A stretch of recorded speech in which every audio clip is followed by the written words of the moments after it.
News of the Times. Murder for love and money.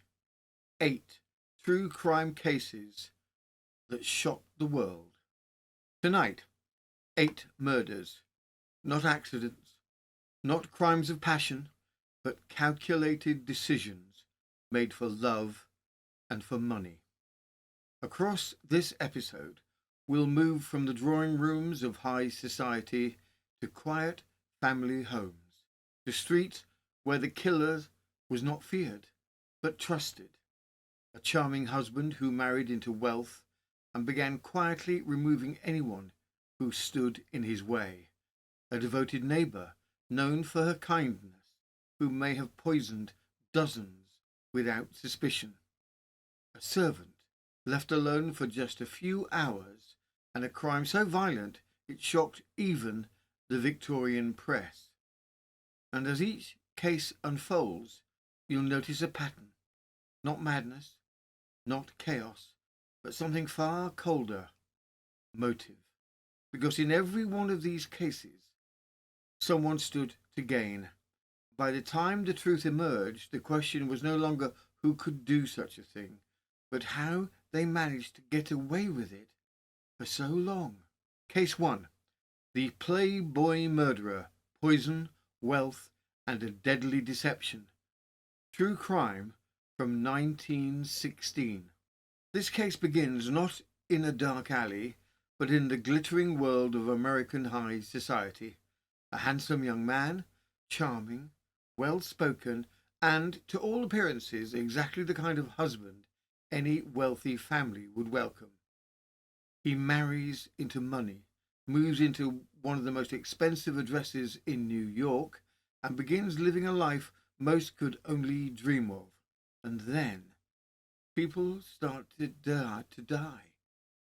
First the mother, then the father, and finally suspicion begins to circle the man at the centre of it all, because behind the charm, behind the polished manners and expensive surroundings, was something far colder, a plan, not just for one murder, but for an entire fortune.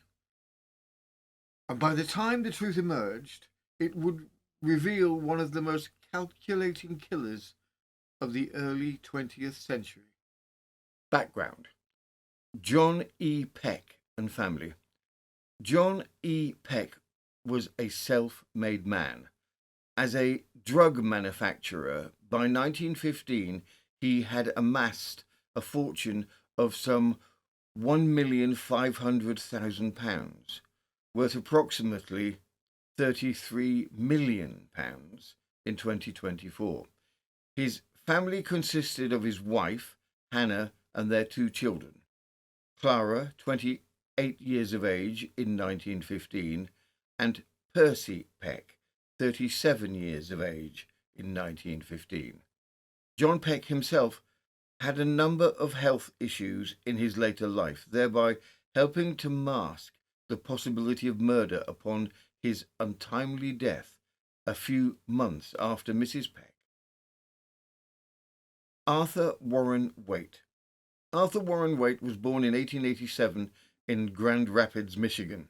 Charming and good-looking, Waite had a taste for the good life. His reported antecedents are hazy. He referred to himself as Dr. Waite, yet he never practiced as a physician, and there is no record of his actually having a medical degree. He claimed to have been a dentist, yet there is no record of his having practiced dentistry in the United States. The papers themselves stated that Waite attended Michigan University and went on to the Royal College of Surgeons in Edinburgh, as well as a vague reference to having attended the University of London. From there, the papers state, he went on to practice dentistry in South Africa and returned to the United States when war broke out. The validity of the majority of these claims would be later questioned. The marriage. Clara, from a marriage point of view, would have been considered a tremendous catch. Within Grand Rapids, she was well known as the single heiress that all the single men wanted to marry. Waite handsome and charming, won the prize. Clara fell in love with him, and the two married in September 1915. New York. The young couple moved to New York to the palatial Coliseum Apartments, Riverside Drive, easily one of the most expensive residential locations in all of New York, located at the corner of 116th Street. Interestingly, Peck gave the newly married couple an allowance of $250 a month, worth approximately $5,500 in 2024. Their residence was well above their monthly intake, as Waite was not employed. The will. In the throes of love, Waite convinces Clara that the two should make wills that leave all of their assets to the other. Despite misgivings from the family's legal team, Clara goes through with her husband's request and makes him her sole beneficiary should she die before him. The first death. In January 1916, Mrs. Peck made the trip from Michigan to New York to see her daughter in her newly married life. Clara, as the only daughter, and her mother were very close. It didn't take long for Mrs. Peck to become ill. She did not recover. It was believed at the time that her illness was compounded by her having Bright's disease. With no suspicions regarding her death, her body was cremated, a sad event. Clara was devastated. The second death. It doesn't take long for Clara's father to also pass a few months later, in March 1916. The belief is that he died from heart disease. Like his wife, his body is shipped to Grand Rapids, Michigan, where it is scheduled to be cremated. No suspicions regarding either death is aroused until Percy, Clara's brother, receives a startling telegram. Suspicions aroused. Demand autopsy. Examine body. K. Adams, Coliseum Apartments, New York. There is no K. Adams residing in the Coliseum Apartments in New York. The letter is sent to the police, and the district attorney Swan also becomes involved. From the Newcastle Morning Herald and Miners Advocate, the 17th of May, 1916. An amazing criminal murder and contrition. Rarely has a criminal case excited as much interest here as has been shown in the inquiries and confessions which prove that Arthur Warren Waite murdered his wife's father and mother and plotted to kill his wife also, in order that a fortune of $100,000 might come into his hands. Waite, who is 27 years old and has been called Dr. Waite. In September last, he married Clara Louise, the only daughter of John E. Peck, a millionaire manufacturer of drugs, who lives in Grand Rapids, a city of 150,000 people in the state of Michigan, across the Great Lake from Chicago. Himself a native of Grand Rapids, he had returned to the place a year earlier from Cape Town in South Africa. There he had been, or had professed to be, a dentist. After the marriage, the pair made their home in an apartment on Riverside Drive in New York. Part of the money required for their expenses came from the young wife's aunt, who had been left to place $40,000 in Dr. Waite's hands for investment. In January last, Mrs. Peck, a woman of 67 years in good health, came to visit her daughter, and a few days after her arrival she became ill, and she died suddenly on the 30th. This excited no suspicion in the mind of the attending physician, who certified that death had been caused by diseases of the kidney. Young Dr. Waite accompanied the body to Grand Rapids, and at his suggestion it was cremated. A few weeks later, the bereaved father of Mrs. Waite came to New York seeking to comfort and encourage his grieving daughter. He was then in good health, but after a short stay in the Riverside Drive apartment, he was prostrated by illness, and he died on March the 12th. Dr. Waite took the body to Grand Rapids and again suggested cremation, but his wife's brother Percy received a telegram from some person in New York whom he did not know, urging him to insist upon an autopsy. Who was the mysterious Kay Adams who had sent the telegram to the mourning heir of the estate? With intense, unswerving detective work from the New York police, it is found to be the embalmer, Mr. Kane. Waite had attempted to bribe Kane, the embalmer, to state that the embalming fluid he had used contained arsenic if any inquiries should be made. As we will discover later, Waite had finally used arsenic to kill Mr. Peck, as his other tried methods had not been working fast enough for him. From the Newcastle Morning Herald and Miner's Advocate, the 17th of May, 1916, an amazing criminal.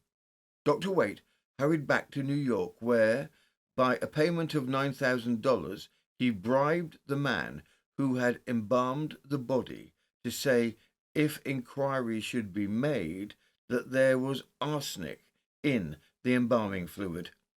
The bribed man, whose name is Kane, buried the money under a tree, and it has been recovered by detectives whom he led to the spot.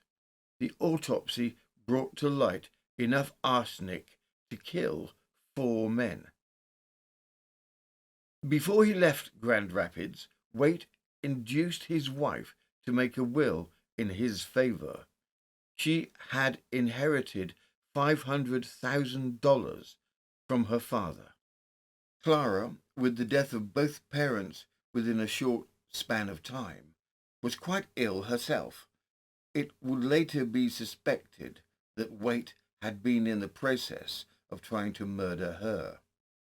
With the autopsy taking place, and indeed the finding of arsenic in the body of Clara's father, Mr. Peck, the trap surrounding Waite closes in. From the Newcastle Morning Herald and Miner's Advocate, the 17th of May, 1916, an amazing criminal. At that time she was ill, possibly on account of poison given her by her husband. He had told a friend that probably she would not live more than a year. Undoubtedly, he intended to kill her. Waite was arrested here 11 days after his father-in-law's death. Knowing that his purchase of arsenic had been traced and proved, he asserted at first that he had bought it at the request of Mr. Peck, who longed to commit suicide. A few days later, he made a full confession, saying that he had murdered Mr. and Mrs. Peck. It had been ascertained that he planned at first to use germs of deadly diseases.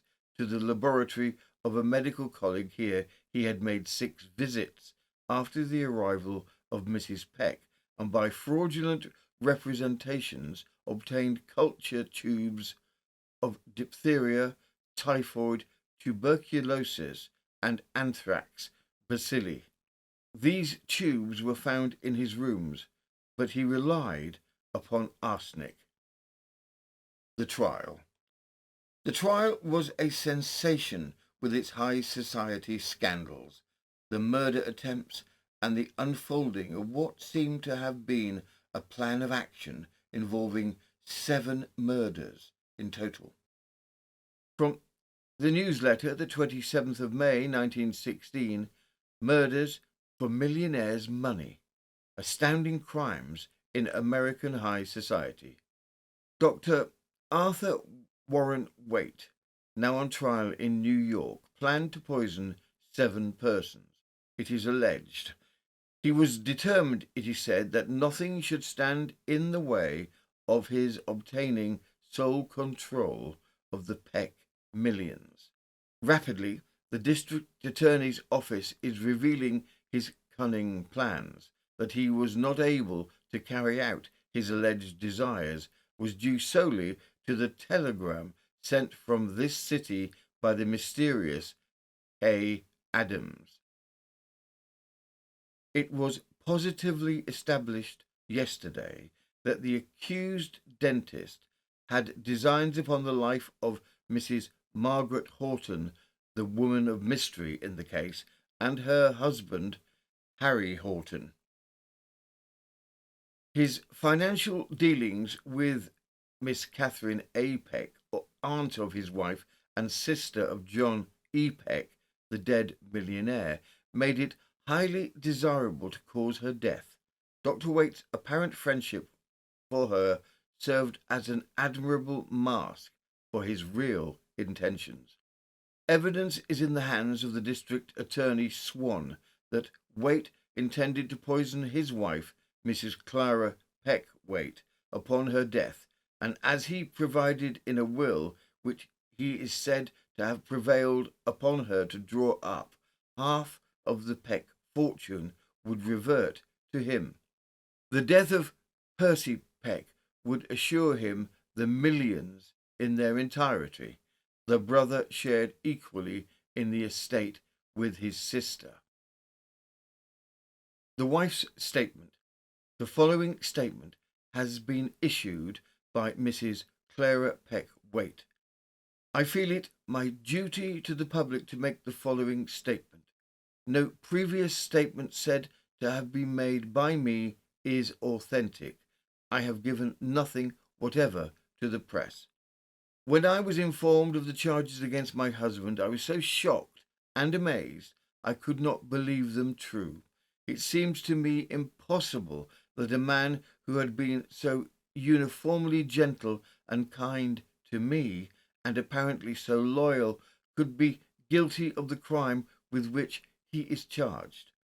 My faith in him began to be shaken when it was practically proven to me that Dr. Waite was living with another woman in the Plaza Hotel. As the evidence against him increased from day to day, I was compelled against my will and my deepest affection to him to accept the evidence as true. Of course, I cannot and will not say he is guilty, but it certainly looks as if that is the fact. I cannot lay bare my feelings to the world. No one knows except those who have suffered, as I have, what it means to have one's faith in a husband shattered. No other knows what it means to be compelled to believe that, in addition to disloyalty to me, a great crime against my father and mother may have been committed. As far as I am concerned, I must and will permit the law to take its own course. I will stand aside and leave the whole matter to those who have been placed in charge. Expresses deep pity. I cannot but pity a man who has apparently wasted his life and sacrificed everything that one should hold dear on the altar of selfishness. I have told all I know, frankly and fully, to the authorities, and I will not discuss the statement which is in their hands to use as they see fit. It is all very sad and very terrible. All I ask is that I may be left alone with my friends to bear my sorrow the best I can. Dr. Waite's extravagance. Detectives searched Dr. Waite's apartments and discovered evidence that the dentist and his wife had lived on a lavish scale. In a secret safe concealed behind an oil painting hanging on the wall, Detective Cunliffe found jewels and silverware stowed away. He estimated its value roughly as more than £1,000, worth approximately £110,000 in 2024. In Dr. Waite's bedroom was a wardrobe containing approximately 100 suits of clothing, and in his wife's dressing room was a closet in which 50 expensive gowns were hung. All around the rooms was evidence, according to the detectives, that the dentist and his wife had lived in the most expensive manner and had been extravagant in their purchases. I never liked Dr. Waite. He could not look you in the eye, Mrs. Hardwick, a sister of Dr. Jacob B. Cornell, a relative of Mr. Peck, said last night. Many of Miss Peck's relatives were opposed to her marriage with Dr. Waite. Somehow we suspected that he was not quite the courteous, pleasant gentleman he seemed to be. The marriage of Miss Peck and Dr. Waite was hurried. It wasn't to have occurred for several years, we all thought. Then came the invitation to the wedding. I never thought that it was a good match. Dr. Waite seemed to be rather too much interested in his wife's fortune and rather too little interested in his wife. He visited my house several times and was affable enough. Sometimes he motored over to Raritan from New York. Dr. Waite had an ingratiating way with some people. He got Miss Catherine Peck to trust him with $40,000, in addition to the $6,000 she gave him as a wedding present. She is the sister of the dead man. The man was well cared for, and he would have been generously provided for by Mr. and Mrs. Peck, who loved their daughter and who would have taken care of her husband. Detectives reveal Waite's poisons. Searching his laboratory, they report, here is a square box labelled Culture Media, and the label tells us that it is blood serum, 50 little test tubes originally, all carefully sealed. Some of them have been used. What for? 2 oblong wooden boxes are labelled Dr. A. W. Waite, Desk 44. Opening the covers, one finds in each a collection of microscope slides, and on the inside covers descriptions of the germs safely fixed under the glass. Typhoid, tuberculosis, tetanus, typhus, and even Asiatic cholera. There is another box containing 100 slides. Numbers 67 to 100 are of anthrax, anthrax of heart, kidney, liver, lungs, spleen. Every organ. Was he specializing in this dread disease? Notes on arsenic. From a hidden recess in a closet from the study, he has pulled out a notebook. Quickly the pages are turned. It is a memorandum book, but here, in Waite's own handwriting, are notes describing the effects of arsenic administered in doses of various sizes. These notes have been evidently copied from some authoritative work. They tell the effect of arsenic on the temperature, heart, and respiration of the victim. It was arsenic that killed old Mr. Peck. The revelations send shockwaves through New York society. More evidence revealed in court includes the medical testimony and the demanding evidence of Mr. Peck's sister, Catherine Peck. From the World's News, the 17th of June, 1916, the mystery of the poisoned millionaire, doctor's use of deadly germs for his father-in-law. Arsenic was found in the body of Mr. Peck. Ordinarily, there might have been nothing strange in that, his body having been embalmed, and the arsenic might have found its way into his stomach in the embalming liquid. Although arsenic is forbidden by the United States law. Not only the stomach, but the poison was found in the tissues of the old man's brain. There was also the proof he had been murdered, and presumably his wife had been murdered also. Third crime contemplated. All New York and Grand Rapids began to ring with the mystery. Presumptive evidence began to grow apace, and the murder of a third victim had been contemplated.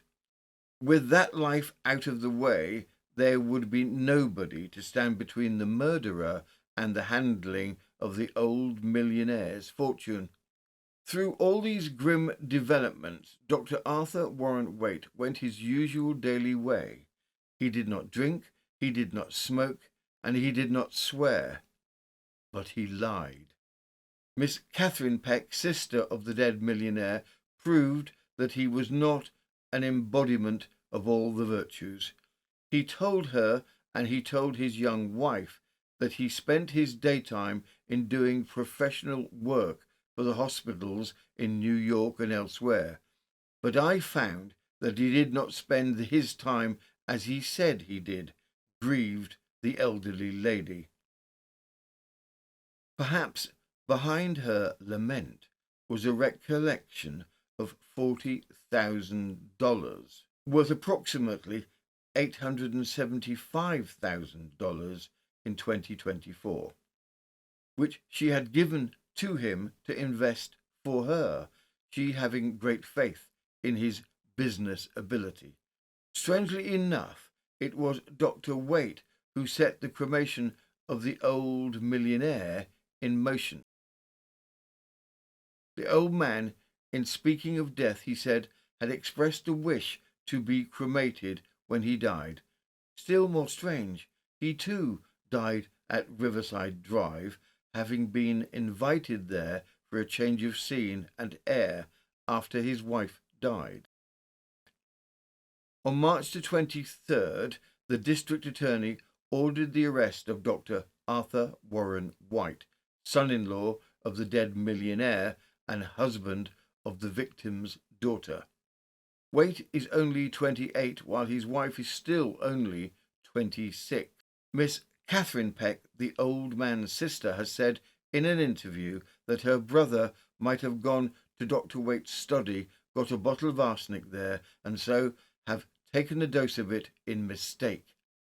When arrested, Waite was under the influence of drugs he had taken, but, more significantly still, books with information as to poisons marked in them were found in the Coliseum apartment. Gradually, the story around the arrested man was probed. Packets of strong chemicals were found in his pockets. A servant declared that she saw him pour medicine into the old man's soup and tea, and another woman crept into the case. For the moment, her identity was veiled, but it came to be linked with that of a woman with whom he had lived at the plaza in the name of Dr. and Mrs. A. W. Walters.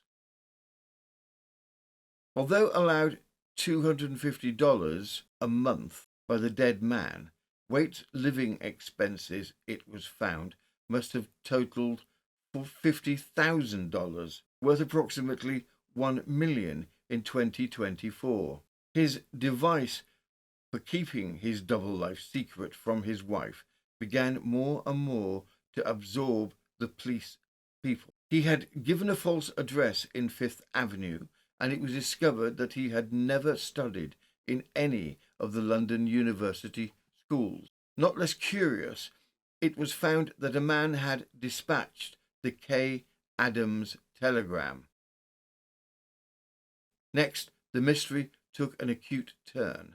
Under a recent will, young Mrs. Waite left all her fortune to her husband, and he agreed to make her his legatee in return.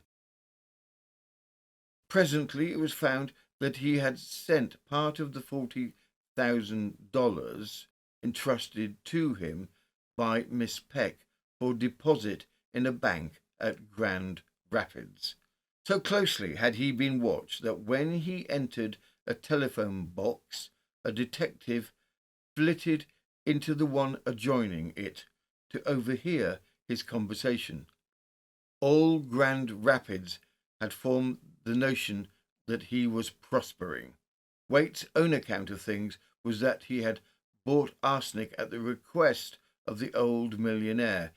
He had become depressed, it seemed, after his wife's death, and he professed a wish to die. Indeed. Did Waite tell his wife the fact? No, he said when asked. But presently he confessed that on March the 9th he bought the arsenic which caused his father-in-law's death on March the 12th. He himself administered it. From suspicion, he was then charged with murder out and out, for by that time the drug stores where he bought the poison had been discovered. There were stories at this point of stock speculations and also evidence that Waite had lived luxuriously without gainful occupation. At last came the woman in the case, the woman of mystery, as New York now calls her. Mrs. Margaret Horton she turned out to be when found was a young and beautiful contralto singer who hoped one day to become a star at the Metropolitan Opera. She is the wife of Harry Mack Horton, an electrical engineer and dealer in war supplies. Without disguise, she admitted her connection with Waite. It was quite innocent, she declared, Waite having fitted up a studio at the Hotel Plaza so they might study music and languages together. Nothing to conceal. It was being discovered that in Grand Rapids, Waite had expressed the opinion that his wife and her parents had not long to live. Again, $10,000 that he had sent to his brother Clyde in Grand Rapids is supposed to have been a part of the $40,000 entrusted to him by his wife's aunt. The mistress. Be these things as they may, Mrs. Harry denied that she had concealed her connection with the case in order to shield Waite. Her sole idea had been to spare herself and her husband. Waite was an accomplished pianist, she added, and she was studying French, German, and Italian for grand opera. There was no bed in the studio, and they never stayed there at night. An hour or two in the afternoon, sometimes longer, represented their daily program. When she heard of Dr. Waite's trouble, Mrs. Harry added she left the hotel and sought out her friend Dorothy Van Pamelsberg. What was more than curious was the fact that Horton himself, her approving husband, did not know that the man with whom his wife was practicing was the Dr. Waite under arrest for the death of the old millionaire. Other death plots suggested. Meanwhile, it was found that Waite had tried through Raymond C. Schindler, a detective, to induce his maid, Dora Hillier, to say that she saw him hand the packet of arsenic to the old man, Peck, but he did not know Schindler was a detective. He actually signed an order for $1,000, worth approximately $20,000 in 2024, to be given to the maid for an inducement to lie. Then suspicion of other death plots began to develop. It was not until his brother Frank visited him in Bellevue Hospital that Waite made a clean breast of the poisoning of the old man without any kind of reserve. I did give him arsenic myself, he said. The story I told of his wanting to commit suicide was a lie. I killed him, but I did not kill Mrs. Peck. Within a few hours of his making this statement, there was a fresh turn in the maze of mystery. the police had another arrest in view.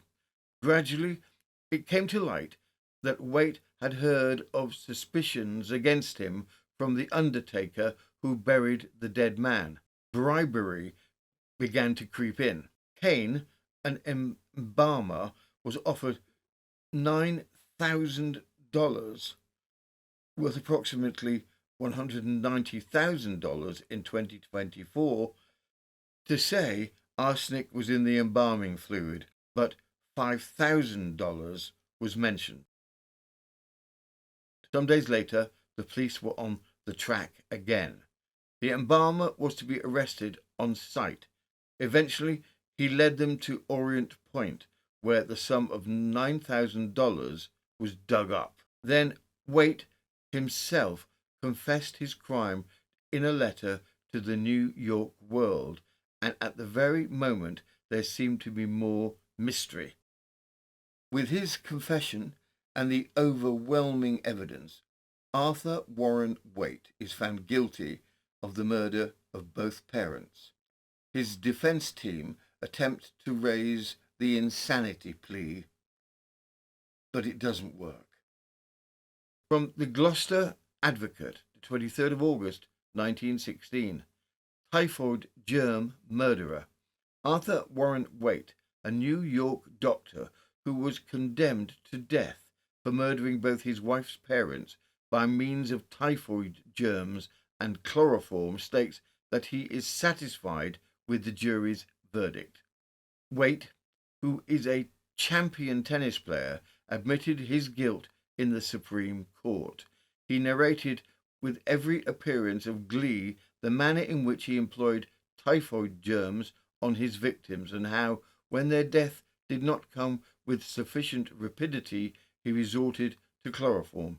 In point of fact, he declared to have used arsenic. In view of the attitude which Waite adopted in court, it may be pointed out that before the district attorney, a woman with whom Waite is said to have been on intimate terms admitted the receipt of letters from him since his arrest, in which he said he was fooling the doctors by feigning insanity.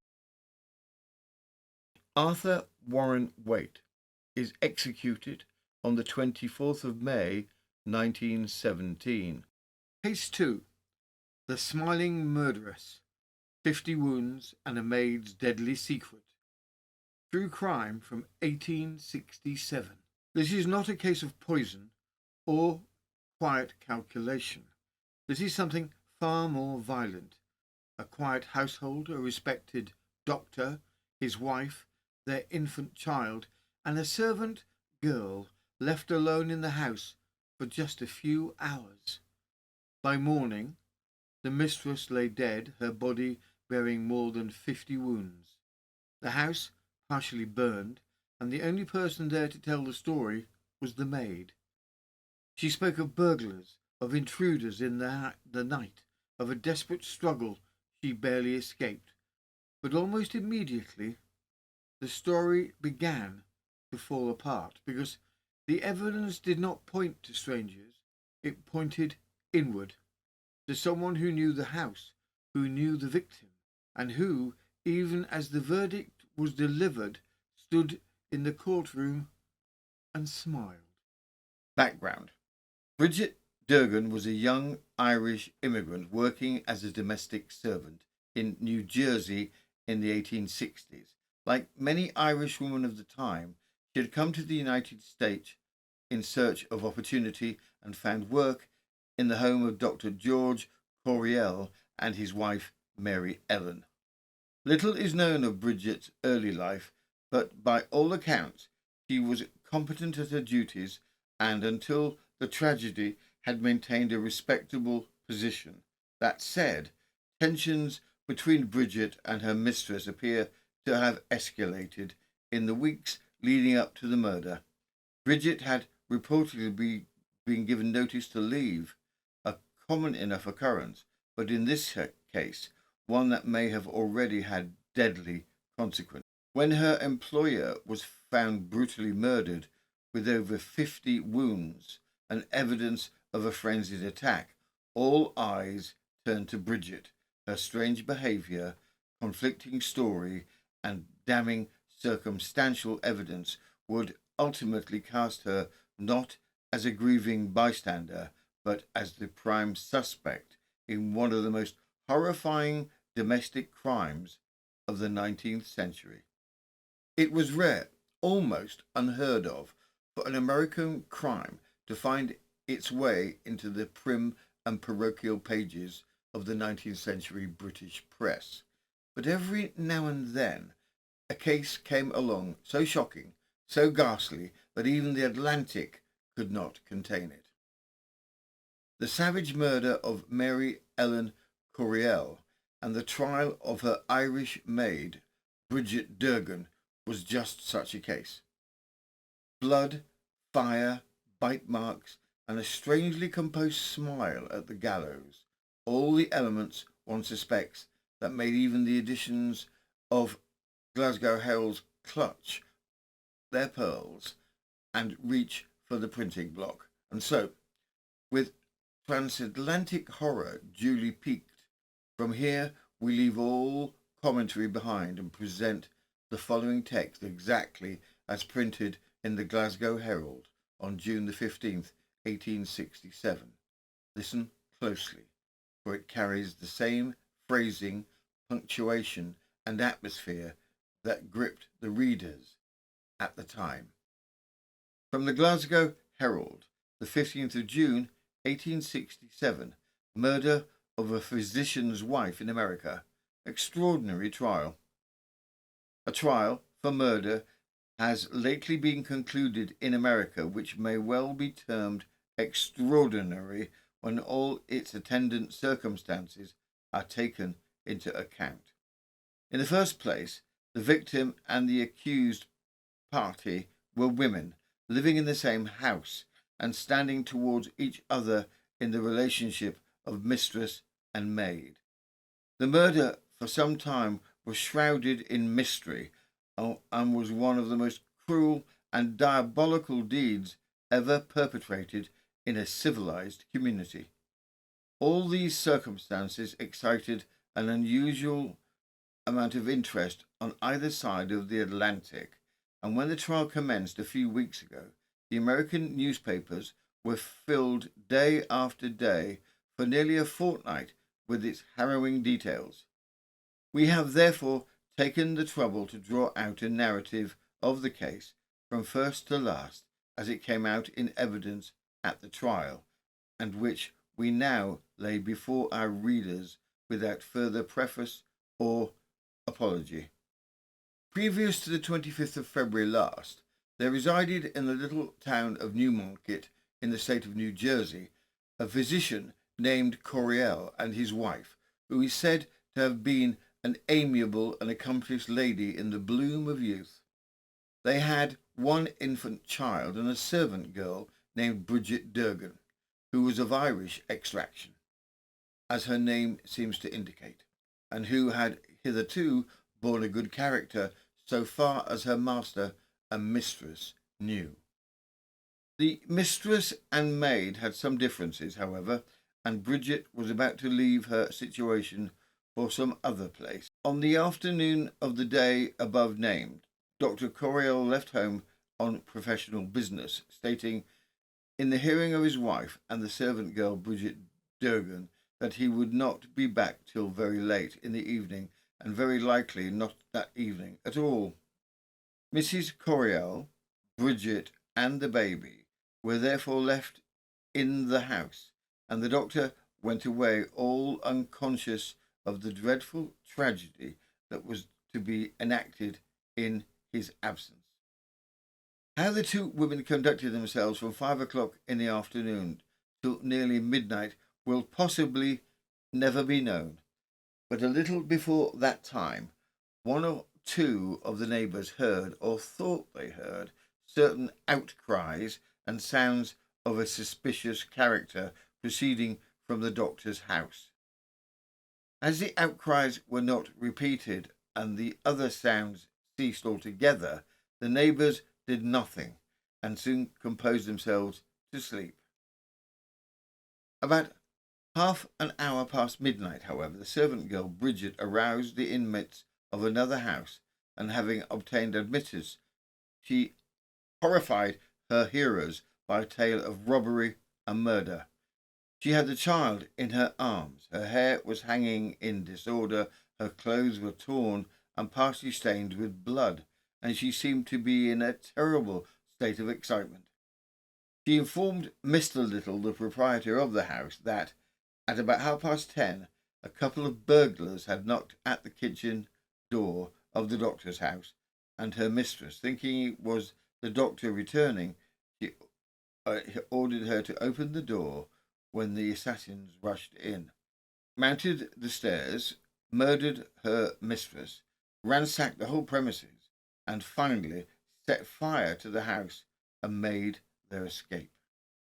On hearing this tale of horror, Mr. Little dressed himself as quickly as possible, armed himself with the loaded carbine, and was about to hurry off when Bridget informed him that the carbine was useless, as the murderers had left, and singularly to say, had left without taking anything in the shape of plunder along with them.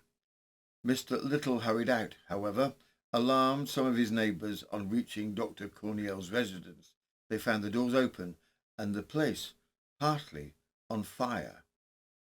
In a few minutes the fire was extinguished, and on searching the house they found Mrs. Corriel lying dead in one of the bedrooms in a pool of blood, with at least 50 stabs and gashes all over her head, face and neck. There had evidently been a terrible death struggle, for the furniture of the room, the bed clothes and the body clothes of the poor woman were disarranged and torn, and even the bed tick was torn open and the feathers scattered upon the floor. Spots and stains of blood were found upon the bedposts, the chairs, the carpet, the door, and the sides of the lobby, as if the murderess at work bled, being commenced outside the bedroom and completed within. On removing the body outside the house until the fire was fairly extinguished, they found Bridget Durgan in the darkness, stripped of that portion of her dress with the stains of blood upon it. This circumstance did not excite any suspicion, but it was remembered afterwards and formed an important link in the chain of circumstantial evidence which soon encircled her from head to foot. Early in the morning, the officers took possession of Dr. Corriel's house, and a thorough examination of the premises was made. It was then discovered that the last struggle had commenced in the sitting room, and that the poor victim had been dragged along the lobby and entered the bedroom, where she was finally dispatched. It was also found that a small cabinet upstairs and a locked desk, in both of which the Dr. Corriel and his wife kept their money and valuables, had been overturned and opened. Well, no other article of furniture had been disturbed.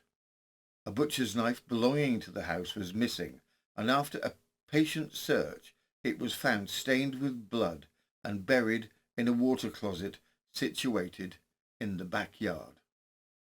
The body of Mrs. Corriel was subjected to a post-mortem examination, found to be mutilated in a manner above described, with the lower limbs dreadfully bruised by some blunt instrument, and with deep marks of human teeth. These circumstances pointed strongly to a woman as the assassin of Mrs. Corriel, and worse circumstances of a similar character were subsequently brought to light. The authorities felt convinced that no man would inflict 50 gashes upon a defenceless woman, when one could be made sufficient for his purpose, and certainly no man would ever think of biting his victim while she was in the agonies of death. And moreover, Mrs. Corriel could not have maintained a long or severe struggle with two men, if it was really true that two men were the murderers, as Bridget affirmed. And then it was absurd to suppose that strangers with robbery and murder in view would come to the house of their victim without weapons, and even if they did, they could not have any interest or aim to conceal the knife afterwards, seeing that it belonged to the house and not to them. Taking all these circumstances into consideration, the authorities, supported by the medical men, came to the conclusion that Mrs. Corriell was murdered by a woman, and that Bridget Durgan was either the principal or an accomplice in the scene. Bridget was therefore subjected to a rigorous examination and cross-examination, and for a time she tenaciously stuck to her original story of the two burglars. She described the personal appearance and dress of the men most intimately.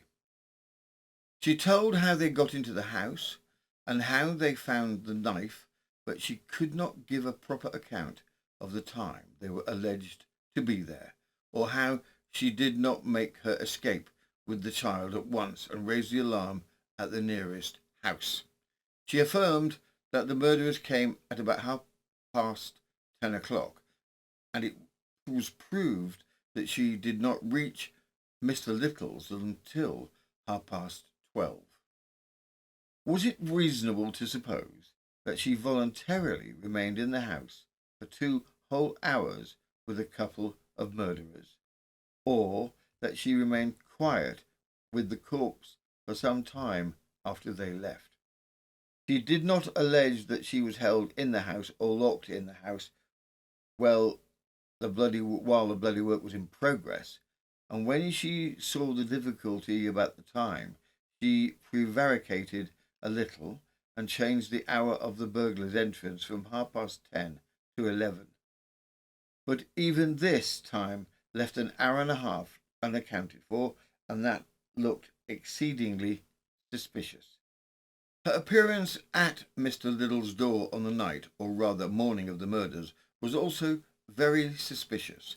Her hair and clothes were in disorder and stained with blood, as we have already stated, and yet she denied being upstairs near the body and said nothing of the murderers struggling with her or injuring her. She had not been upstairs, and yet she was able to inform Mr. Little that the midnight assassins carried away nothing with them, even in their pockets. How did Bridget come to know this? How did she come to get her clothes stained with blood if she was innocent of murder and had never been near the body? How did she pass the nearest house when she went out to give the alarm and go to another house nearly 120 yards further away? How could the murderers escape without being heard or observed by somebody? And how did they think up setting fire to the house when the first sight of the flames would be sure to alarm the entire neighbourhood?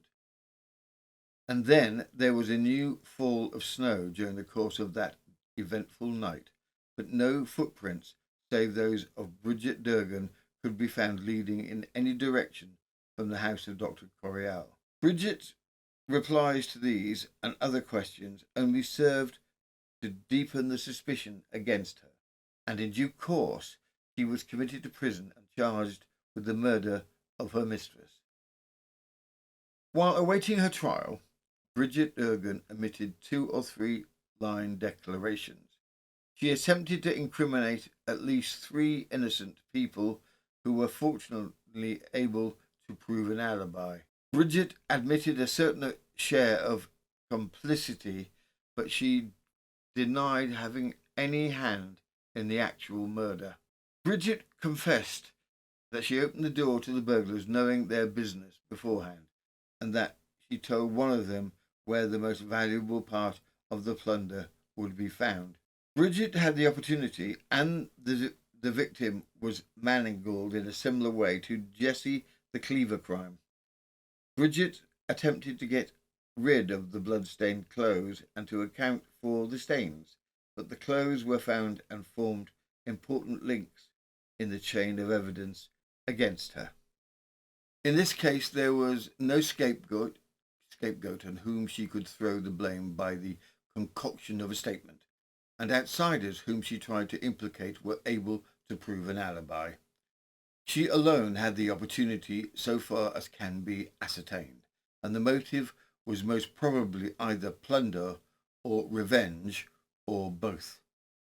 There had been some quarrel between a mistress and her.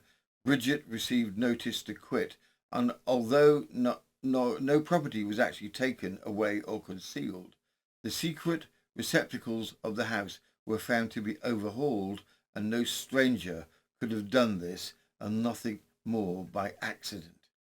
It was also proved that the child had been stripped after the murder and dressed in other clothes with bloody hands. Bridget affirmed that the child's cradle was in the kitchen on the night of the murder, and yet it was found in the sitting room upstairs, spotted with blood. During the greater part of that night, she was busy washing her own clothes, the child's clothes, in different parts of the house. And twice before daylight, she had dressed and undressed herself. She was told to stay at Mr. Little's house with the child, but she could not keep away from the scene of the bloody tragedy, and was always putting things to rights. She was observed visiting the outhouse where the knife was afterwards found, and to crown it all, a cast of her teeth were taken which fitted exactly with the teeth marks on the neck of the murdered woman. All these circumstances left no doubt in the mind of the judge or jury that Bridget Durham was a murderess. She was consequently found guilty after a trial of unusual length, but her sentence has been delayed. While the jury were returning their verdict by the lips of their foreman, Bridget stood up and stared them in the face without faltering. She then turned to her counsel and said, "Can I speak?" And when told that she could not until she was brought up for sentence, she left the courthouse for the prison cell with a smile upon her countenance. The counsel for the prosecution showed by strong circumstantial evidence that Mrs. Correal had been attacked, in the first instance, while partially undressed and asleep upon her bed. It is probable that the murderess waited for this opportunity, and when all was still in the bedroom, she took up the butcher's knife, stole along the lobby hall from the sitting room where she was nursing the child, and, fiend-like, stabbed and hacked her helpless mistress in the dark, leaving her for dead. It is said that the poor woman must have recovered consciousness after this, and hearing her child cry, she staggered out of the bedroom and confronted the murderess in the sitting room area. Here it was where the death struggle must have taken place, as the bleeding victim was being dragged along the lobby to her doom. It must have been at this particular time and place where Durkin was upset in the struggle, when she got the shoulder of her dress stained with blood and sank her teeth into the neck of her mistress. The floor, the walls, and the doorposts from room to room were scratched and stained with blood and desperate fingers in that awful moment, and during that terrible passage from the one room to the other. It must also have been at this time that the neighbours were aroused by the outcries, which sounded like, keep away from me, and spare me for my child." Outcries that were made in vain, and could not be repeated before the anxious mother was brained by the chair of her own child. While describing this part of the death scene, the learned counsel said, let not men talk of the courage of the battlefield, which led men with flying banners to follow some beloved leader through scenes of wholesale carnage. What heroism could compare with that of this young Anne gentlewoman, who, bleeding with half a dozen wounds, tottered in the stillness of the night to confront her murderous one for the sake of her poor baby? Such are the principal features of the Correal murder case, as we find them brought to light, and all of their hideous deformity before a court of justice in the state of New Jersey. It was a crime of particular atrocity, and Bridget Durgan will henceforth take her place in the chamber of horrors with the Palmers, the Pritchards, the Mannings, and the McLaughlins of modern times. Following her conviction for the murder of Mary Ellen Corriell, Bridget Durgan was sentenced to death. She was hanged on March the 20th, 1868 in New Jersey, becoming the last woman executed by the state.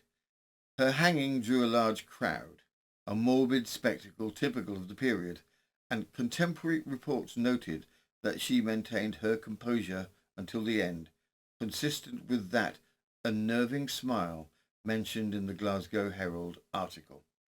To this day, the case is remembered not only for its brutality, but for the eerie mix of domestic normalcy and the unthinkable violence, and the unsettling image of a killer who quite literally smiled at the gallows. Case 3. The Leiden Poisoner. The Good Woman Who Killed Dozens. True crime from 1883. This case begins with something that seemed at first entirely ordinary.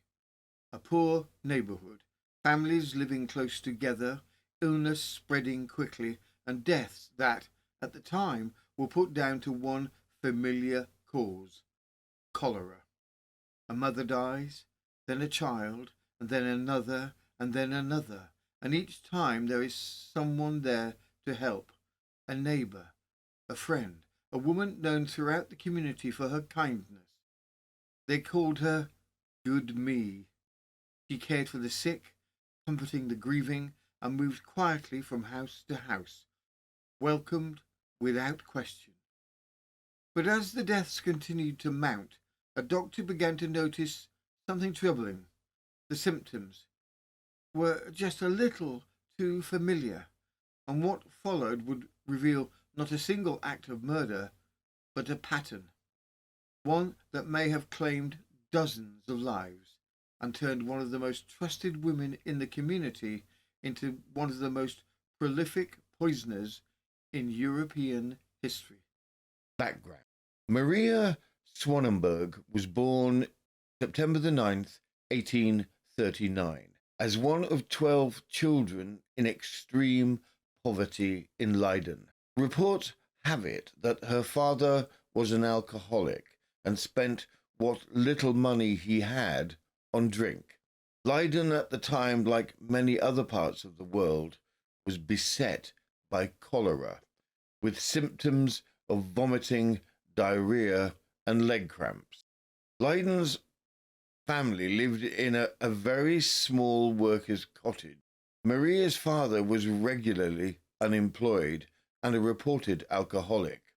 When Maria was 12, they were evicted from the tiny hovel that they had been living in due to rent arrears, and relocated to Singlestraat, a notorious slum area habituated by the very poorest. Maria never learned to read or write. Maria had 2 children before marriage. In society at that time, having children before marriage gave her a reputation as a promiscuous woman in the neighbourhood. The 2 daughters died, whether by the rampant cholera or at her own hands is unknown. In 1868, at the age of 28, she formally marries Johannes van der Linden, the man who had fathered her 2 children. He worked in a factory. It was a step up for Maria from what she had known, but was still quite poor. The couple went on to have 7 children. Of the children, only 2 survived. To help with finances, Maria worked as a laundress. She also took on casual work, looking after children and tending the sick. Historically, cholera was rampant at the time. Arsenic poisoning very much mimicked the symptoms of cholera, making arsenic poisoning easy to miss, especially when occurring in families where it was thought the cholera had spread. In the very poor area she lived in, medical access was limited, a factor that would help to allow her to get away with her crimes. Now a married and respectable woman, Maria Swanenberg, or Van der Linden, became a favourite in the neighbourhood where she lived. Always happy to help, she earned the moniker Gui Me, meaning good me, due to her perceived kindness and willing to help anyone. Living in an area of poverty, dependence on others in the community was a requirement for survival. With Maria's sterling reputation for helpfulness and kindness, she was in and out of everyone's house regularly. Whether to help with children, washing, or helping to care for those unwell, Maria had free access to many homes at the time. Insurance. Similar to the death clubs established in England, funeral insurance policies were prolific. Such insurance policies were common amongst impoverished families, unable to afford burial expenses. Remarkably, one person could have multiple policies, with the initial payout covering funeral costs and subsequent ones serving as a financial safety. The insurance policy did not require the knowledge of the person being insured, thus effectively enabling anybody to insure anyone, whether related or not. The deaths. A mass fire occurred, impacting many trial records, thereby making some of the information surrounding the testimony at her trial spotty. It is believed she began her killing spree sometime around 1800, systematically killing families and friends. At least in the beginning, the main motive seems to have been financial. She would arrange numerous insurance policies on friends and neighbours from different sources, and the financial outlay for these death clubs was small, with insurance payouts considerably more than was what was put in. It is conjectured that her first killing was her mother, closely followed by her father in 1880. With only 2 children remaining from the 7 she had whilst married, it had been put forward that she killed 5 of her children as well. Arsenic. Maria's mode of killing was arsenic, which closely mimicked cholera symptoms. She purchased the arsenic powder as a remedy for bedbugs, which she easily obtained from the local drugstore. An extremely toxic substance, arsenic induces severe symptoms upon ingestion. It triggers intense diarrhea, which can lead to fatal dehydration. Arsenic damages internal organs upon entering the bloodstream.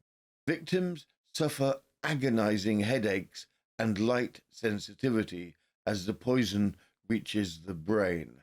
Eventually, vital organs such as the heart and kidneys fail. It is, by all accounts, an excruciating death.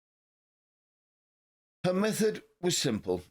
As a well-trusted member of the community, almost as an auntie, she was in and out of people's cramped quarters, where she would slip some of the powder into food cooking on the stove and let it do its work while she was somewhere else. Similar to serial killer Helen Jagado, she was so helpful and so kind and respectable that there was no suspicion whatsoever of her activities for quite some time. As her killing spree went on for so long undetected, she reportedly became more and more brazen. While Maria's initial murders aimed to bolster her financial standing, Her actions soon spiraled into a compulsion. In one chilling incident, after poisoning two sisters under her care, she brazenly spiked the coffee served to their grieving relatives at the wake. Although they survived, she attempted to murder 6 people, including the pregnant mother of the deceased sisters. The killing that caught her. On December the 3rd, 1883, mother and infant child of the Frankhausen family died in terrible pain with vomiting and diarrhea. Shortly after, the husband had the same symptoms. He lingered for 11 days in excruciating pain and then died. The doctor attending wondered at the deaths and recalled that a death very similar in character had taken place just recently with the 5-year-old girl that Maria had babysat. He ordered an autopsy. With arsenic found, Maria is quickly suspected and arrested on December 15th, 1883. With the 3 victims showing the telltale signs of arsenic poisoning, 13 additional bodies are exhumed where Maria had contact. They all prove to have arsenic within their systems. From the Driffield Times, 29th of December, 1883. Wholesale poisoning. A married woman called Van der Linden, aged 45 years, mother of 3 children, is charged at Leiden with having murdered 16 persons in the course of a few years. The victims were nearly all members of her family, on whose lives she had affected insurances in burial and life insurance companies without their consent, with the intention of poisoning them and receiving the money at their deaths. The crimes were discovered under the following circumstance. Some days ago, a family named Frankhausen at Leiden lost on one day the mother and a child of 8 months. The father was also taken ill and removed to a hospital. In each case, they were symptoms of poisoning, and the examination of the bodies proved this to be really the fact. It was ascertained that Mrs. Van der Linden came into the houses of her relatives and put poison in milk which was being made hot on the fire. After the death of the woman and her child, it was remembered that during the last 2 or 3 years, a number of the members of the family had died under the same circumstances, and the bodies of 2 other children, having been exhumed, showed traces of poison. A cousin of Mrs. Van der Linden, a soldier whom she had tried to poison 15 months ago, is very ill, and Herr Frankhausen is in great danger. The accused has confessed her guilt. Her husband is innocent. The prisoner has herself lost 5 children, and it is presumed that they have also been poisoned. She has been lodged in prison at The Hague.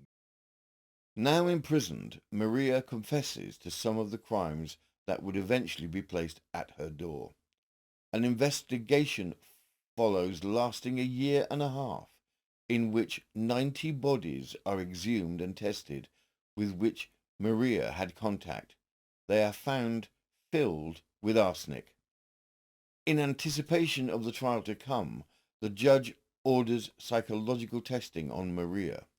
The appointed psychologists find Maria's mind showing a high degree of callousness, but that with the full physical and psychological examination, Maria was deemed to be in full possession of her intellectual facilities and therefore could stand trial. As the actual death count most likely attributed to Maria rises, the prosecution feel that they have only enough evidence to try her on the last 4 murders. From the Dundee Evening Telegraph, the 10th of February 1885, a wholesale poisoner. A woman named Van der Linden, living in Leiden, will be tried next month for the poisoning of 6 persons during the years 1881, 1882, and 1883. It is believed that she has poisoned many others. Investigation. Following Maria's arrest, law enforcement uncovered numerous insurance policies under her name, sparking further suspicion. Interviews with individuals connected to her revealed a pattern. Relatives who had dealings with Maria often met untimely deaths. Authorities took a drastic step of exhuming bodies for forensic analysis, revealing traces of arsenic in dozens of corpses. Ultimately, evidence emerged that she had poisoned approximately 65 people within her social circle, resulting in 23 fatalities. Yet, authorities believe her tally of victims could be significantly higher. The revelation of Maria's crimes shattered the community's perception of her, triggering a wave of shock and disbelief. Initially, some residents even harbored resentment towards the authorities for apprehending her. However, as details of her atrocities emerged, public sentiment quickly shifted to outrage and condemnation. Media coverage of the case reflected both disgust and a curious fascination, with newspaper articles adopting a sensational tone. Maria's modest dwelling, once an unassuming fixture in the neighbourhood, transformed into a grim symbol of her heinous acts, complete with a notable sign outside marking its notoriety, similar to the Whitechapel Stanger Bakery case. People would make the trip to visit outside her death house to gawk and gossip. Trial. The court case takes place on the April the 23rd and 24th. Execution by this time has been abolished in the Netherlands, so the worst punishment that can be had for Maria is life imprisonment. The case gripped the Netherlands. As she entered the courtroom, there was an inward gasp from the filled to the rafters spectators. Her own defense solicitor admitted that he had never seen a greater inhumanity in a person. Within the trial, Maria did not say a word other than to request a merciful punishment. The prosecution demanded a life sentence, whereas the defense played to the horror of the crimes with the reasoning that anyone who could kill so many must be insane. The verdict on May the 1st finds Maria guilty of 3 of the 4 crimes charged to her. The vast number of exhumed bodies outside of the original Frankenhausen family and a girl of 5 filled with arsenic are not brought up in trial. Although 3 of the 4 charges brought against her were proven, it was thought she had tried to poison many more. Some estimates place her attempted killings at over 100. Certainly, some 50 persons were known to have become seriously ill at her hands, whilst 22 died under suspicious circumstances. Although questioned, Maria remained silent regarding her motives. Insurance investigations traced that at least initially her motives were financial, with the monetary gains she recouped from the deaths through insurance. However, as more and more cases were traced, it could be seen that in many cases she had no financial gain, nor did she receive any compensation. It is thought that she poisoned them for a lust of power, the ability to choose who would or who would not die. Her husband, brought in during the initial investigation, is acquitted of all the charges. It was taken that he did not know what was going on and was probably lucky that he had survived living with her. However, questions linger about his level of awareness, particularly given the numerous instances of illness and death within his own family, coupled with Maria's financial gains from insurance policies. The courts defer sentencing of Maria for 1 week after her guilty verdict is announced. The British press find this unreasonable given the scale of her crimes. From the Barry and Furnace Advertiser, the 28th of April 1885, 60 persons poisoned. It is difficult to understand on what ground the criminal court at The Hague has deferred sentence for a week on the woman Van der Linden, particularly as capital punishment apparently being disused or abolished in Belgium. The public prosecutor only asked for a sentence of imprisonment for life. The horrible creature confessed to having administered poison to 2 of the 4 persons whom she is now charged with having murdered, although she said that she did not mean to kill them.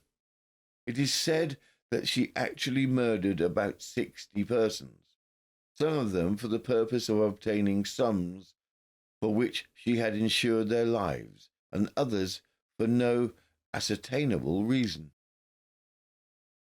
The only defence is either the preposterous one that she was drunk when she put arsenic into the food of her relatives and neighbours, or that she was suffering from a peculiar form of homicidal mania. We are not aware that any medical evidence has been given in support of this latter allegation, but it is certain that the acceptance of its accuracy by the court would be a course fraught with very serious public danger from the encouragement which it would afford to other persons tempted to the same most insidious form of crime. In any case, it is to be presumed that Van der Linden will at least be kept in some form of durance for the rest of her life. Authorities who released on any grounds the murderess of 60 men, women, and children would fairly be held responsible for any further crimes she might commit. Maria was sentenced to life in prison. On the 2nd of July, Maria was transferred to a prison for women. 5 months later, her marriage with her husband, Herr van der Linden, was annulled. From the London and China Express, the 8th of May, 1885. The trial of the woman Van der Linden, known as the Leiden poisoner, has taken place at The Hague. It is said that she has committed about 60 murders by poisoning. She is, however, prosecuted only for 4 committed since November 1881. The medical inquiry with regard to the mental state of the accused established that she was of perfectly sound mind and wholly responsible for her actions. In some cases, she apparently committed crimes out of sheer perversity, but in most instances, her purpose was, it is stated, to obtain the burial allowances of her victims. The money thus obtained she spent for the most part in drinking carousal. A large number of witnesses have been examined. The trial was concluded before 7 judges. The Crown prosecutor demanded the condemnation of the prisoner to penal servitude for life. Capital punishment has been abolished in Holland. The counsel for the accused pleaded that she was subject to a momania for wholesale poisoning. The theory of moral insanity was rejected, and the prisoner condemned to imprisonment for life, while the sentence was being pronounced. The woman fainted.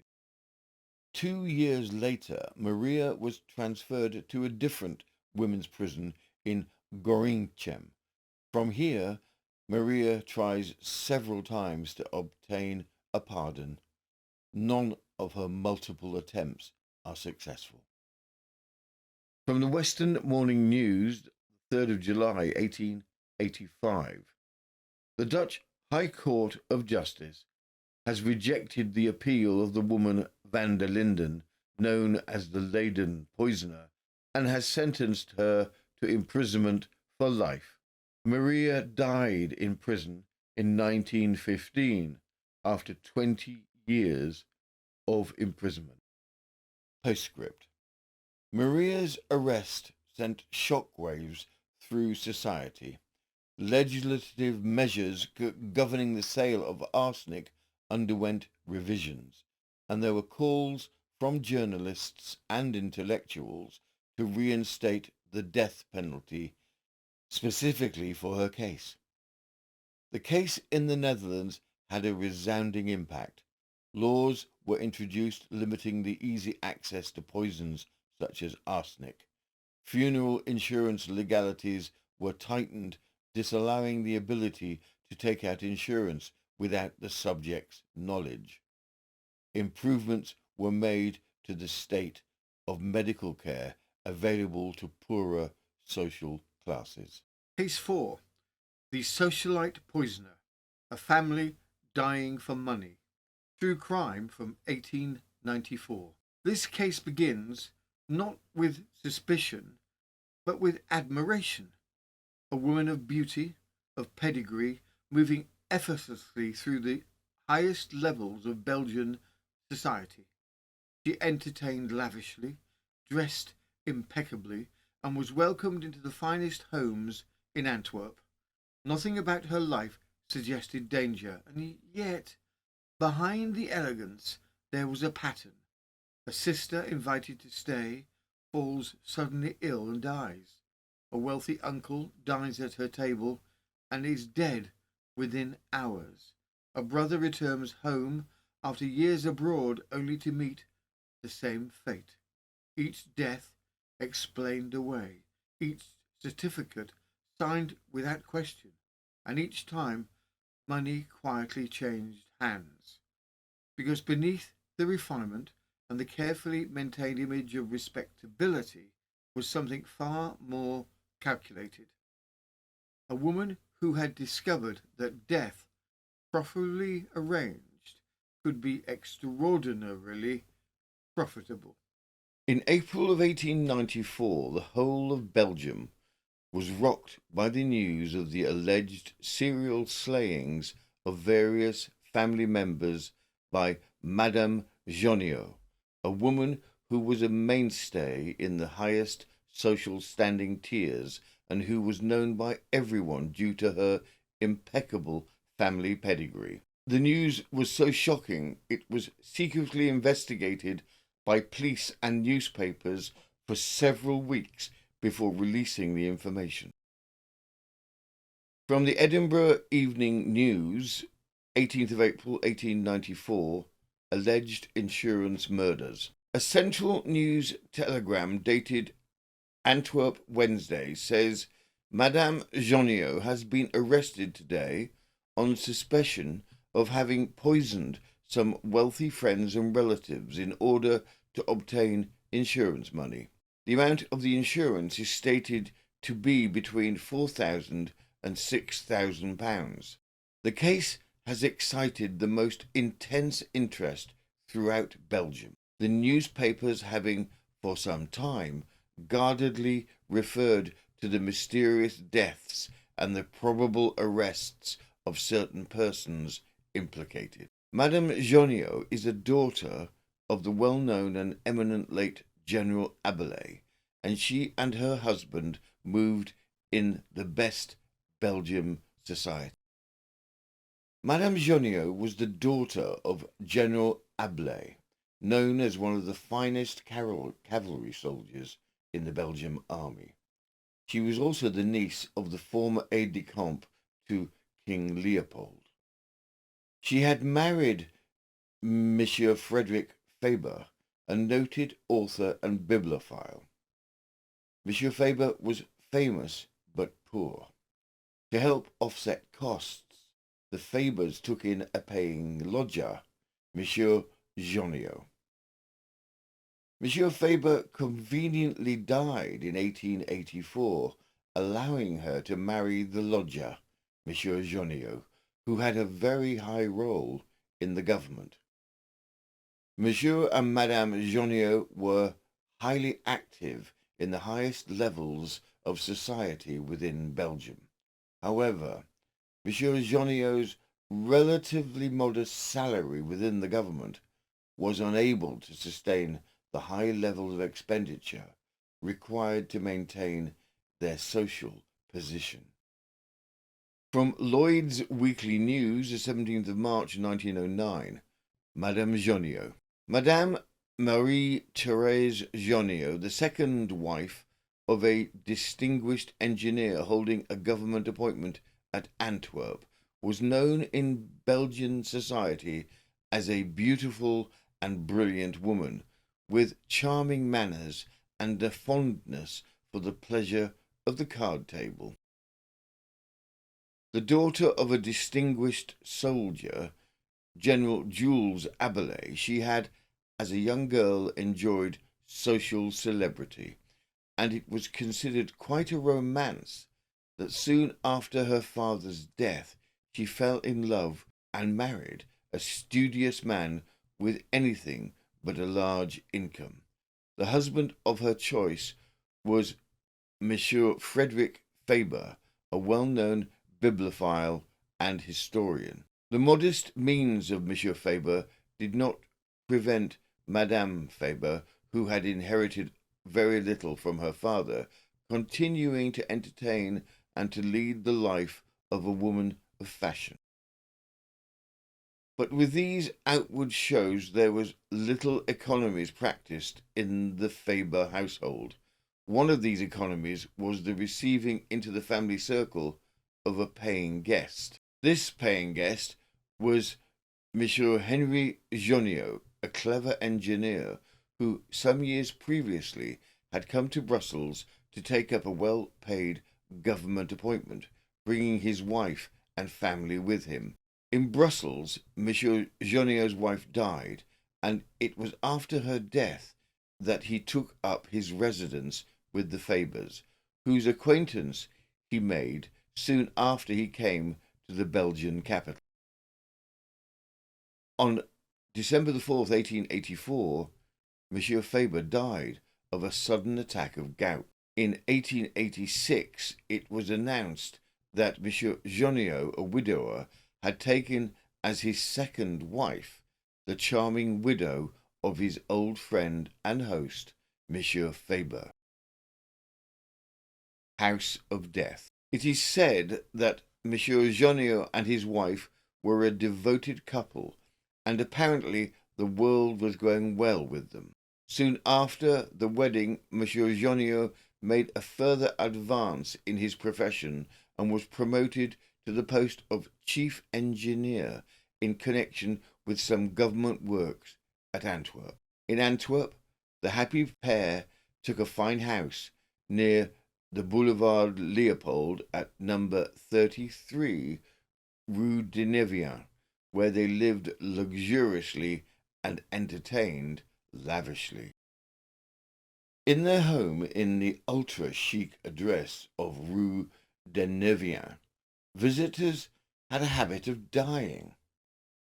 Conveniently, they were all insured with the insurance terms favouring members of the Jonio household.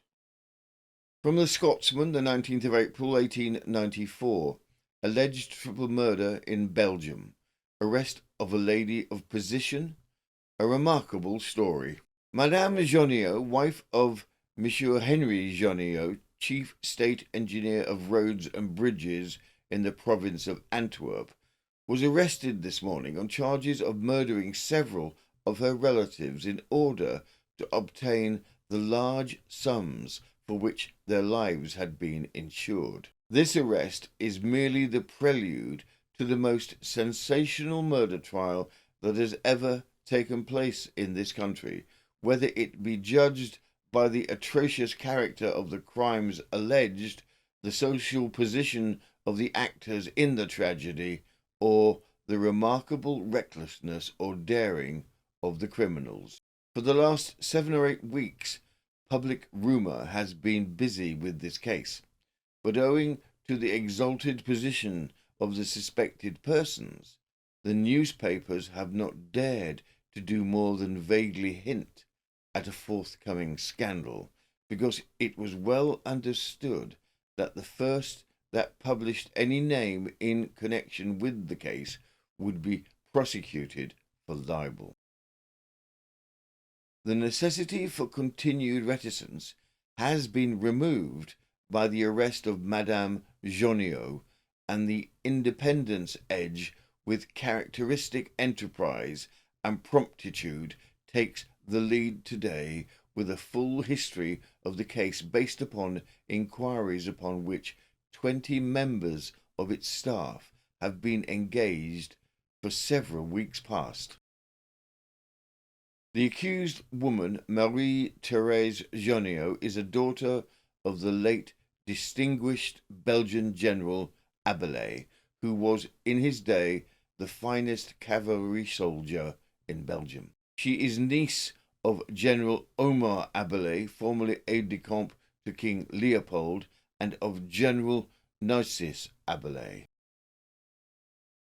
She was born in 1842 and married Monsieur Frederick Faber, a well-known bibliophile and author of the French theatre in Belgium.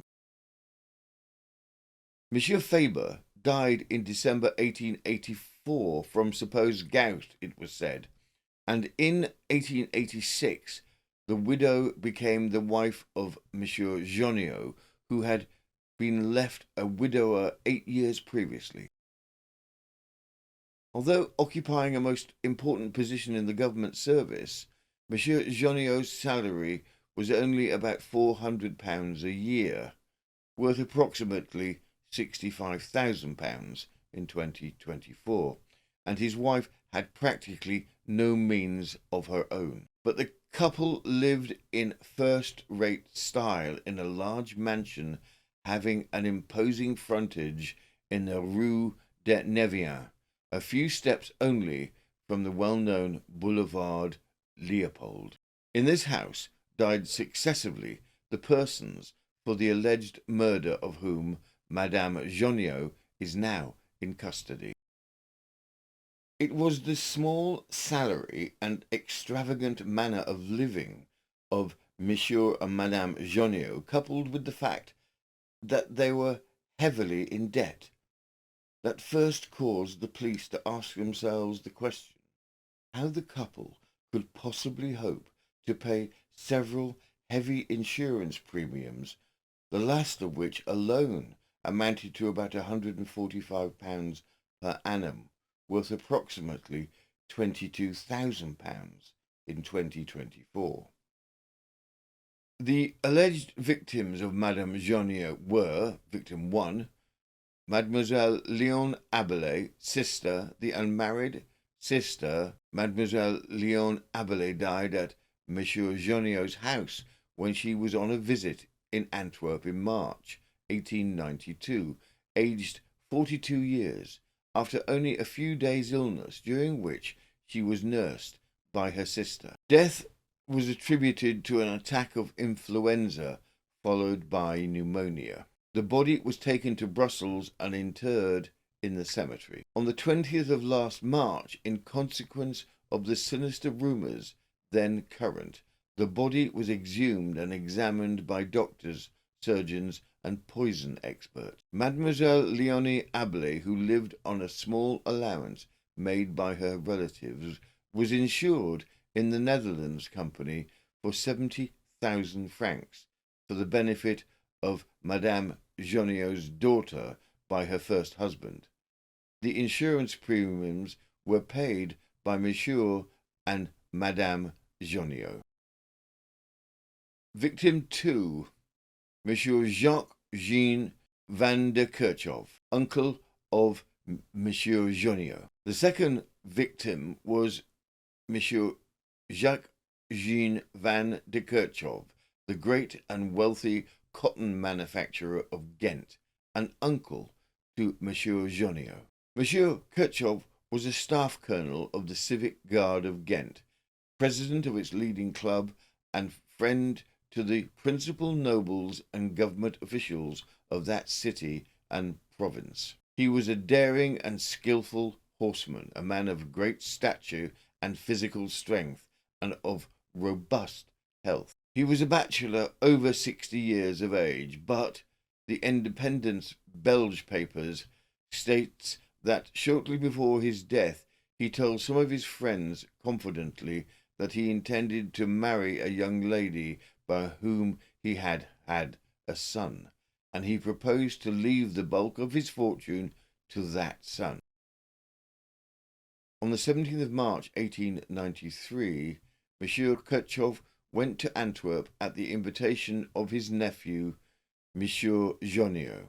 At dinner that same evening, Monsieur Kirchhoff was taken suddenly ill and died in Joniot's house a few hours afterwards, or, according to the registrar's certificate, at noon p.m. the 16th. The doctors who were called in attributed death to cerebral congestion.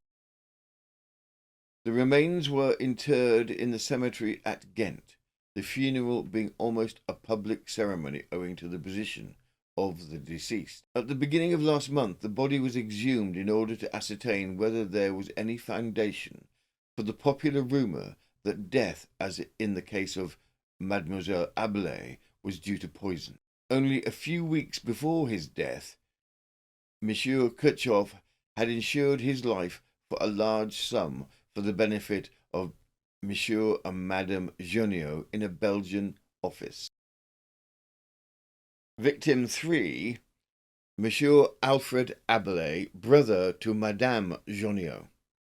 The third victim was Monsieur Alfred Abelais, son of the late General Abelais and brother of Madame Joniot.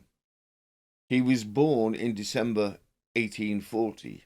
He entered the army and attained the rank of captain, but retired on the death of his wife. Thereafter he led a wild and adventurous life and was for some time in Argentina. His dissipated habits and passion for gambling brought him so low that it is said for a time he was glad to follow the humble avocation of conductor for tramcars in Buenos Aires. He returned to Europe in 1877 and went into business in Paris and subsequently in Algeria. He turned up in Antwerp in February this year and went to reside with his sister in the fatal house in the Rue de Nervans. A few weeks later, on the 6th of March this year, he died in the house suddenly and as unaccountably as did his sister and his uncle before him. Death was attributed to disease of the heart. He was buried in the cemetery in Lubbock on the 15th, 8 days after the interment. The remains were exhumed and examined by the same experts who had been engaged to examine the bodies of the two previous victims. Monsieur Alfred Abelais was insured on the Gresham Life Insurance Company for 100,000 francs. The insurance was effected only a few days before Alfred Abelais's death for the benefit of his sister, and the first quarterly premium, amounting to about £36, was paid by Monsieur Joniot. At the time, Alfred Abelais was absolutely penniless. The foregoing facts are virtually indisputed, and all the questions that remain to be settled are, among others, the nature of the poison which caused the deaths of Madame Joniot's three relatives, for the poison was found in the bodies and by whom it was administered. It is remarkable that the Belgian insurance company La Boiloise took no action, although the rumour that Mademoiselle Abelet was poisoned had been generally current for months and had been hinted at in the newspapers. The exposure is due to the Gresham Company, who, on hearing of the rumours, sent a special agent to Antwerp and subsequently brought the matter formally to the notice of the police, who had then no option but to institute a private preliminary inquiry into the facts. Madame and Monsieur Joniot had great expectations from their rich relative, Monsieur Kirchhoff, and immediately after his death they acted on the assumption that they were his heirs-in-law. Monsieur Kirchhoff died at midday on the 17th of March last year. On the evening of that same day he was to have given a dinner party in Ghent, in celebration of his promotion to the grade of officer in the Order of Leopold. The guests were actually assembled when Monsieur Joniot, accompanied by his lawyer, walked into the room and announced that their friend and host was dead. Monsieur Joniot then requested a justice of the peace, who also accompanied him, to place seals on the effects of the deceased. While this was being done, Monsieur Joniot ordered his uncle's young mistress to quit the house, saying that she had thenceforth no business there. The lady replied that, on the contrary, she had more right there than Monsieur Joniot had, seeing that the house was the property of her son, and she then informed Monsieur Joniot of the existence of a will constituting Monsieur Kirchhoff's illegitimate son his universal legatee. This was the first intimation Monsieur Joniot received of the existence of a will, and he did not attempt to conceal his chagrin. It has since been ascertained that the bequest of Monsieur and Madame Joniot was a comparatively small one, and consisted of shares of uncertain value in a match factory.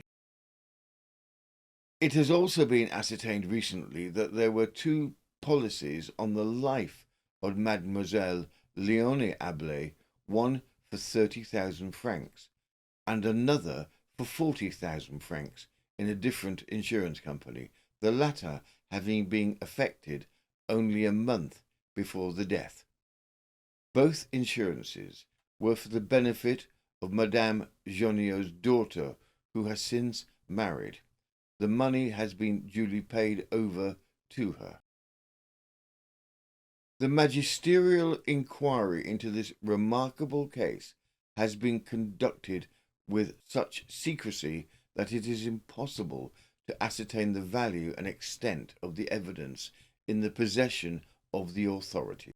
Madame Joniot has many friends who reject with indignation all suggestions that she can be guilty of the terrible and unnatural crimes charged against her. Public opinion is undeniably prejudiced against the prisoner.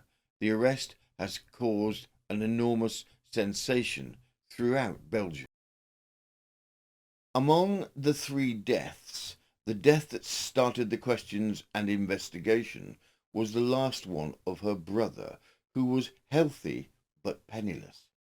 Questions arose as to why the Joniots were investing so much with the heavy insurance premiums into their relatives.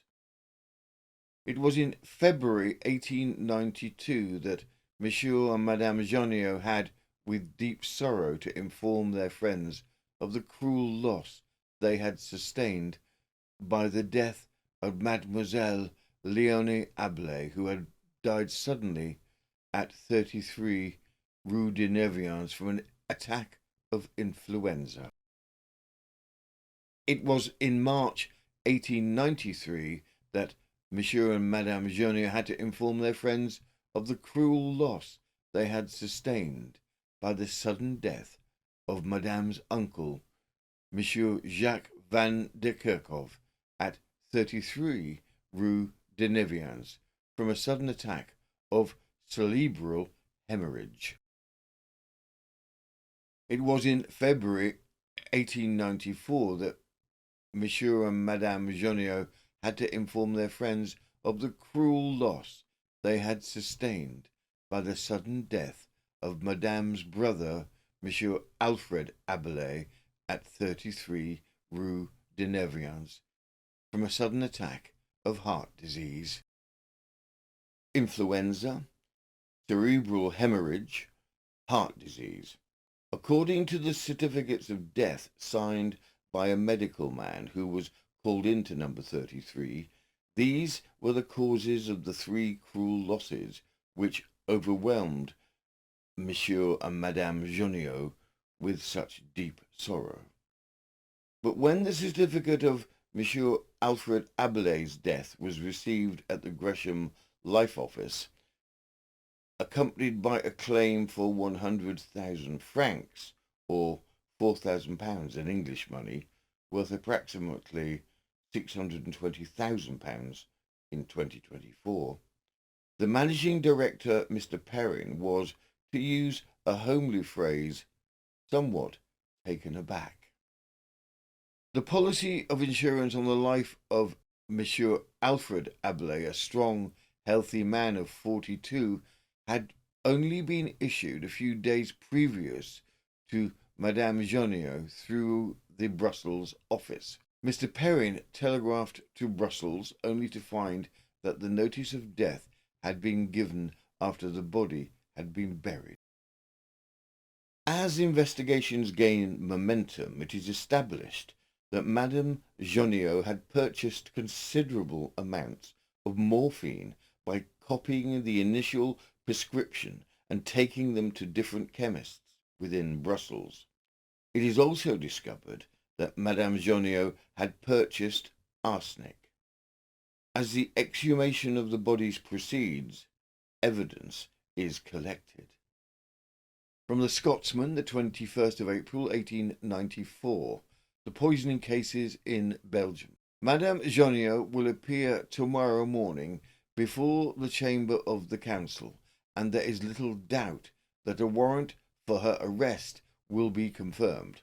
The Crown, having during the past few days obtained evidence of a very compromising character. It has been known for a week past that traces of poison had been found in the viscera of Monsieur Abelais, the brother of the accused, but more certain proof was necessary. The prosecution has recently ascertained that several chemists sold morphine to Madame Joniot on the authority of a doctor's prescription, and their evidence led to the arrest of the prisoner. The Gazette states under reserve that arsenic is said to have been found in the viscera of Mademoiselle Abelais, the sister of Madame Joniot. As the investigation proceeds, the life of Monsieur and Madame Joniot is looked at in detail, with some interesting facts emerging. From the Lloyd's Weekly News, the 17th of March, 1909, Madame Joniot. A searching inquiry was at once made into the private life of Madame Joniot, and two important facts were ascertained. One was that the society lady had, for years past, been in financial difficulties, and had borrowed money in every direction, often at extortionate interest, and the other was that she had at various times procured a quantity of morphia. It was ascertained that she had benefited financially by the death of her uncle, who, had he lived, would have been married in a few days, and would have then made a will in favour of his wife and her son.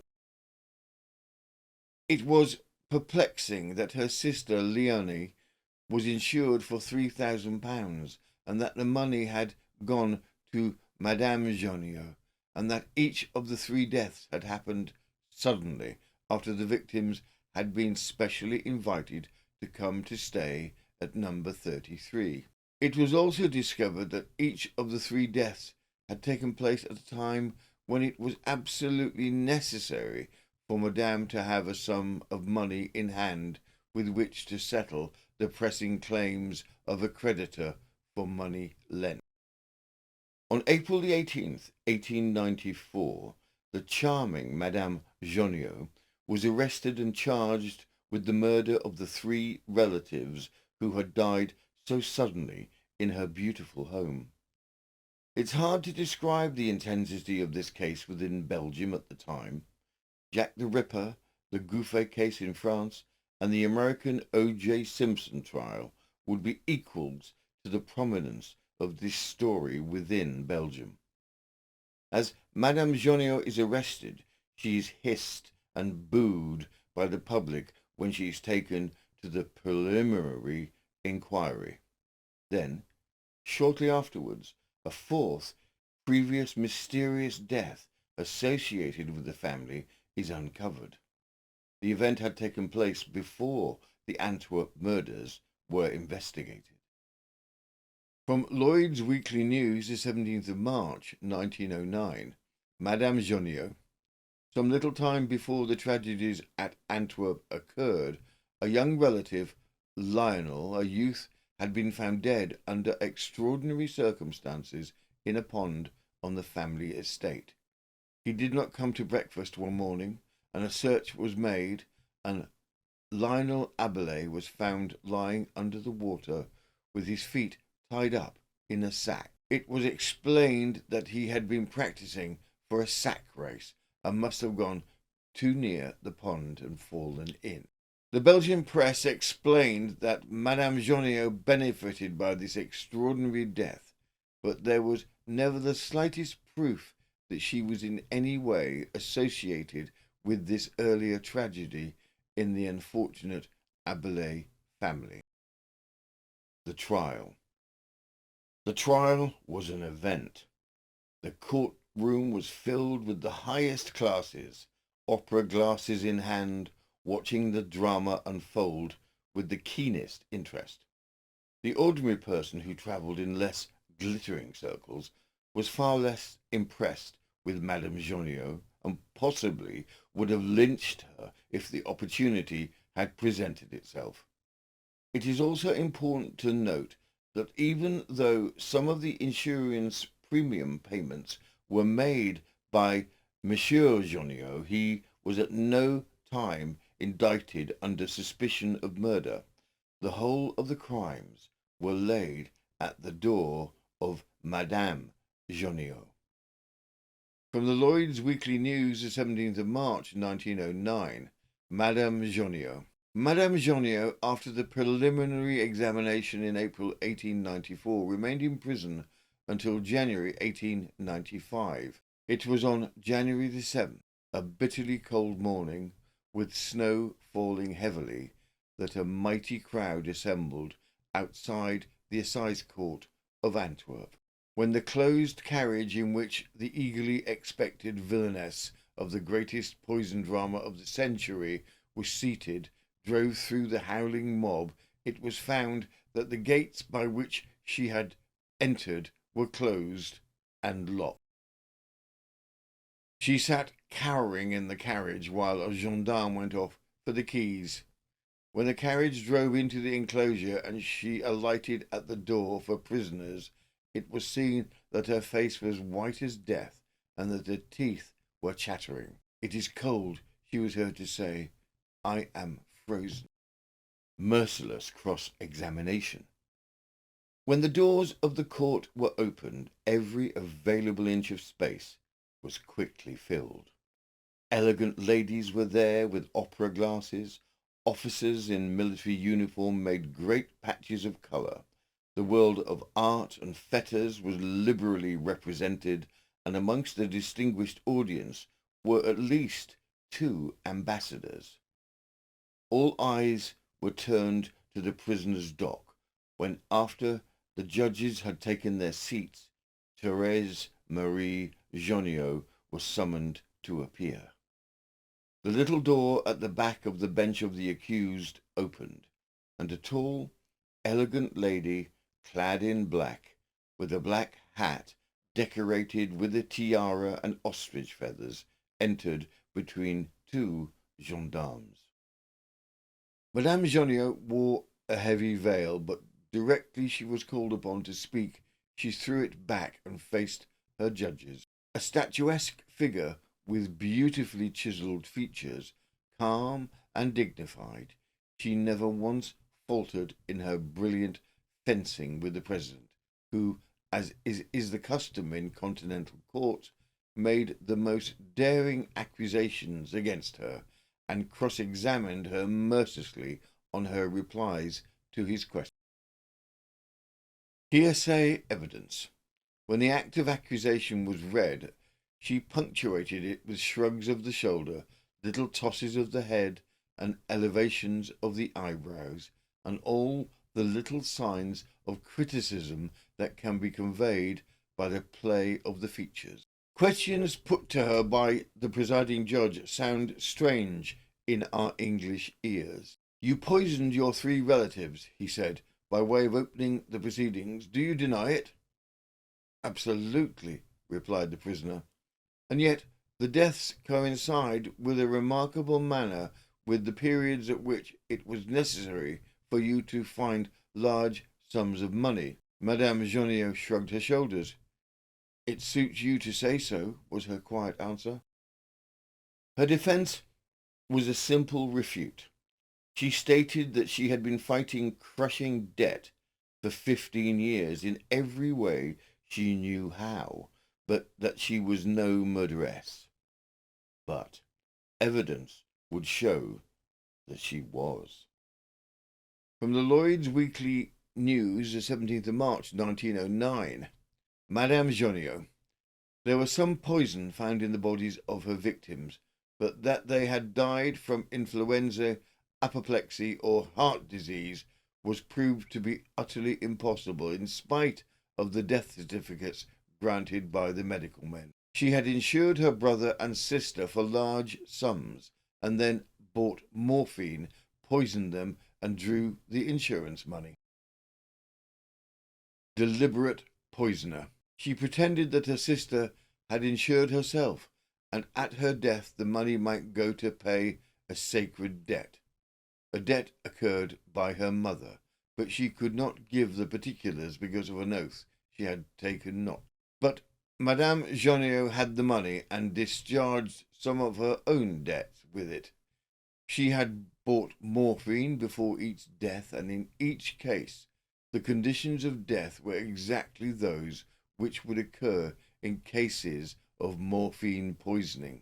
It was proved beyond the shadow of a doubt that the beautiful Madame Jonniot, a born gambler, a woman who had been detected cheating at cards in private circles, trying to cheat at Spa, incurring suspicion at Monte Carlo, borrowing money under false pretenses, obtaining jewellery one day and pawning it the next, had, when all her sources of credit were exhausted, turned to life insurances as a means of obtaining money. She had insured her relatives for large sums and had deliberately poisoned them. The evidence was overwhelming, despite what many deemed was a masterful performance within the courtroom by her defence team and by herself. From Lloyd's Weekly News, the 17th of March, 1909, Madame Jonniot guilty. The trial had commenced on the 7th of January. It came to an end in the early morning of Sunday, February the 3rd. In the afternoon of Saturday, the jury asked for an interval. They were weary, faint, and exhausted. At 7 o'clock, the court reassembled, and the final speeches were made. Outside, a great crowd had gathered, waiting for the verdict. Snow was falling heavily, but vast crowds waited on. Long after midnight, it was just upon 2 o'clock in the morning when the jury gave their verdict of guilty. Then the judge pronounced the awful sentence of the law on a woman of fashion with a white face and staring eyes, heard that she was to die. It will be the first time she has lost her head, whispered an eyewitness, filled with admiration for the marvellous murderess, still self-possessed, still by her iron will, keeping back her women's tears of misery and shame. It was 20 minutes to 3 when the condemned woman left the court and was driven across Antwerp through the blinding snow to her prison. A body of mounted guards rode by the side of the vehicle to protect her from the fury of the mob, who cried, "Lynch her!" The bars and restaurants of Antwerp had kept open to accommodate the vast number of peoples who had made a night of it, in order to hear the news at the earliest moment. But the death penalty had been abolished in Belgium, and there was no scaffold waiting for Therese Marie Joniot. Her sentence was speedily commuted to penal servitude for life. Her appeal was rejected immediately. She died in Antwerp at the age of 79. Postscript. Historically, there has been speculation that she had killed her first husband, Monsieur Faber, as well as her young nephew, Lionel. Belgium by this time had ceased the execution of women, although it was officially still legal. Her commutation to life in prison was expected, even with the number of killings laid at her door. Case 5. The Wicked Watchmaker, Poison, Disappearances, and the Perfect Crime. True crime from 1885. This case begins with a man no one would have looked at twice.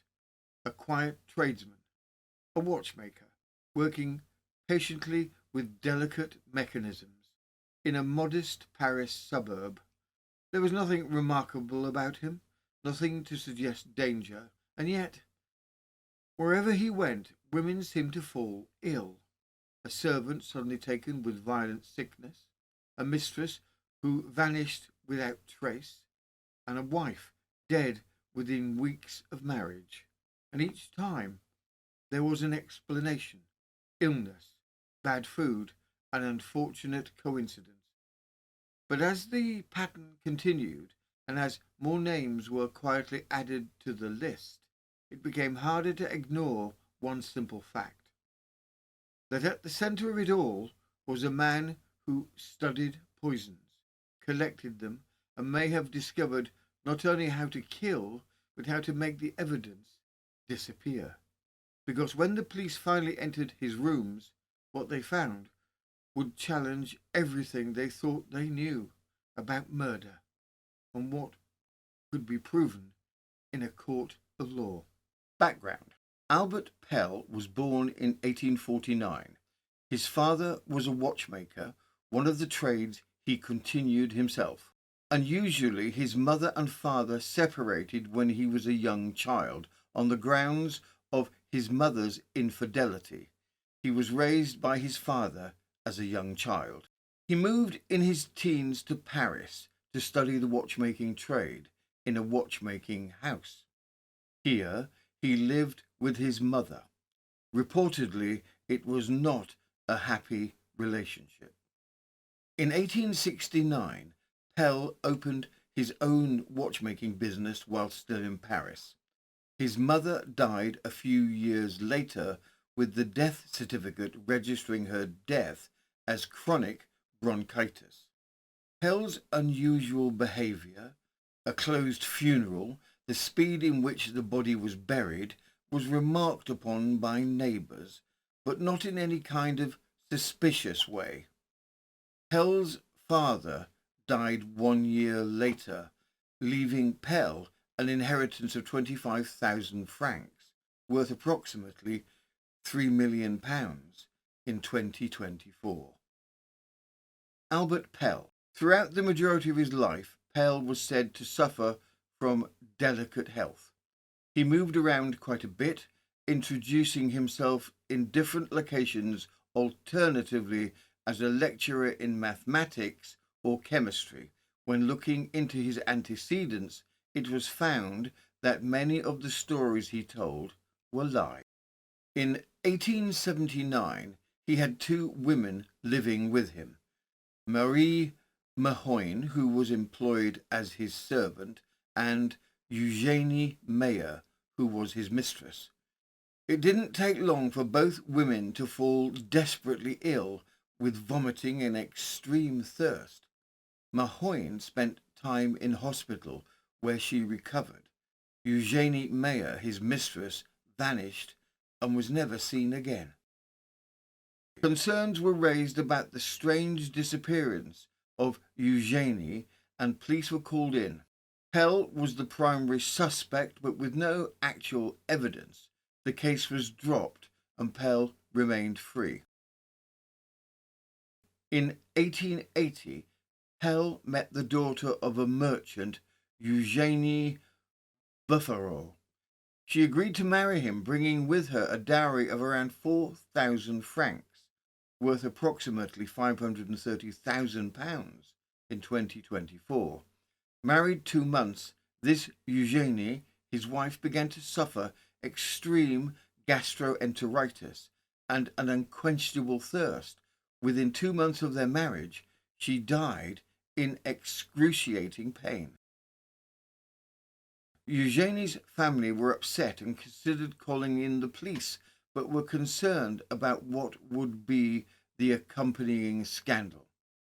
Pell took the opportunity to move away to Passy. Here he met another young woman with a substantial dowry, Mademoiselle Angèle Murat Bellis. Her family were wary and wished for a marriage contract. Pell refused, but agreed to their both individually making a will bequeathing all of their goods to the other. Pell and his wife number 2, Angèle, settled in Nanterre along with Angèle's mother. Here Pell studied in depth the field of poisons and actually received police permission to deal in dangerous chemicals and poisons. Angèle's mother began having violent gastroenteritis. She believed her attacks were due to the many poisons in the house and moved herself away to Paris, thus leaving her now pregnant daughter alone with Pell. Pell, in the meantime, had taken on a new watchmaking apprentice, Elise Beaumer. Suspecting her husband of having an affair with Elise, Pell's wife moved away, and rarely for any female in long-term contract with Pell survived. In 1884, Pell and Elise Beaumer, his apprentice turned mistress, moved to Montreuil. 3 weeks later, Elise began to suffer severe gastrointestinal attacks with terrible vomiting. Neighbours came in daily to help care for the ailing girl until Pell sent them away. On the evening before Elise's disappearance, Pell covered the windows with dark material. The neighbours all reported a terrible smell coming from Pell's house. The next day, Elise was gone, never to be seen again. Neighbours, highly suspicious, called the police. Pell was arrested, and what would become a challenging case featured almost daily in the papers and would capture the attention of the public and press alike for months. Given its salacious aspects, newspapers from England sent over reporters to cover the case and send back news to the British papers. From the London Standard, the 15th of October 1884, the mystery overhanging the career and doings of the French watchmaker Pell, now in custody on suspicion, is being gradually unravelled by the police, and before long it will probably become known whether he has committed one or several crimes. So far as the case has gone, it is, at all events, extraordinary enough to account for the interest with which its several phases are followed by the Parisian public. The unaccountable disappearance of a female servant whose little property aided the watchmaker to pursue certain chemical experiments, led to his arrest. An inspection of the apartment he occupied at Montreuil brought to light knives and saws stained with blood, portions of a human body, tufts of hair, and other things, from which it is inferred that the woman was murdered and that her remains were afterwards chopped up to allow them to be more conveniently hidden away.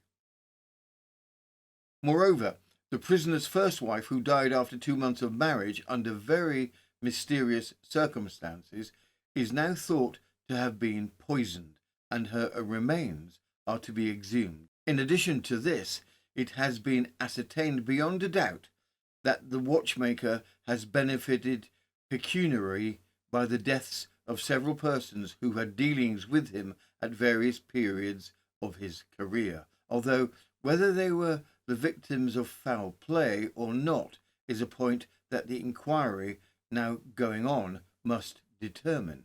Enough, however, has already been discovered to put this Montreuil mystery, as it is called, on the list of those sensational cases which stir up the curiosity of the Parisian mind.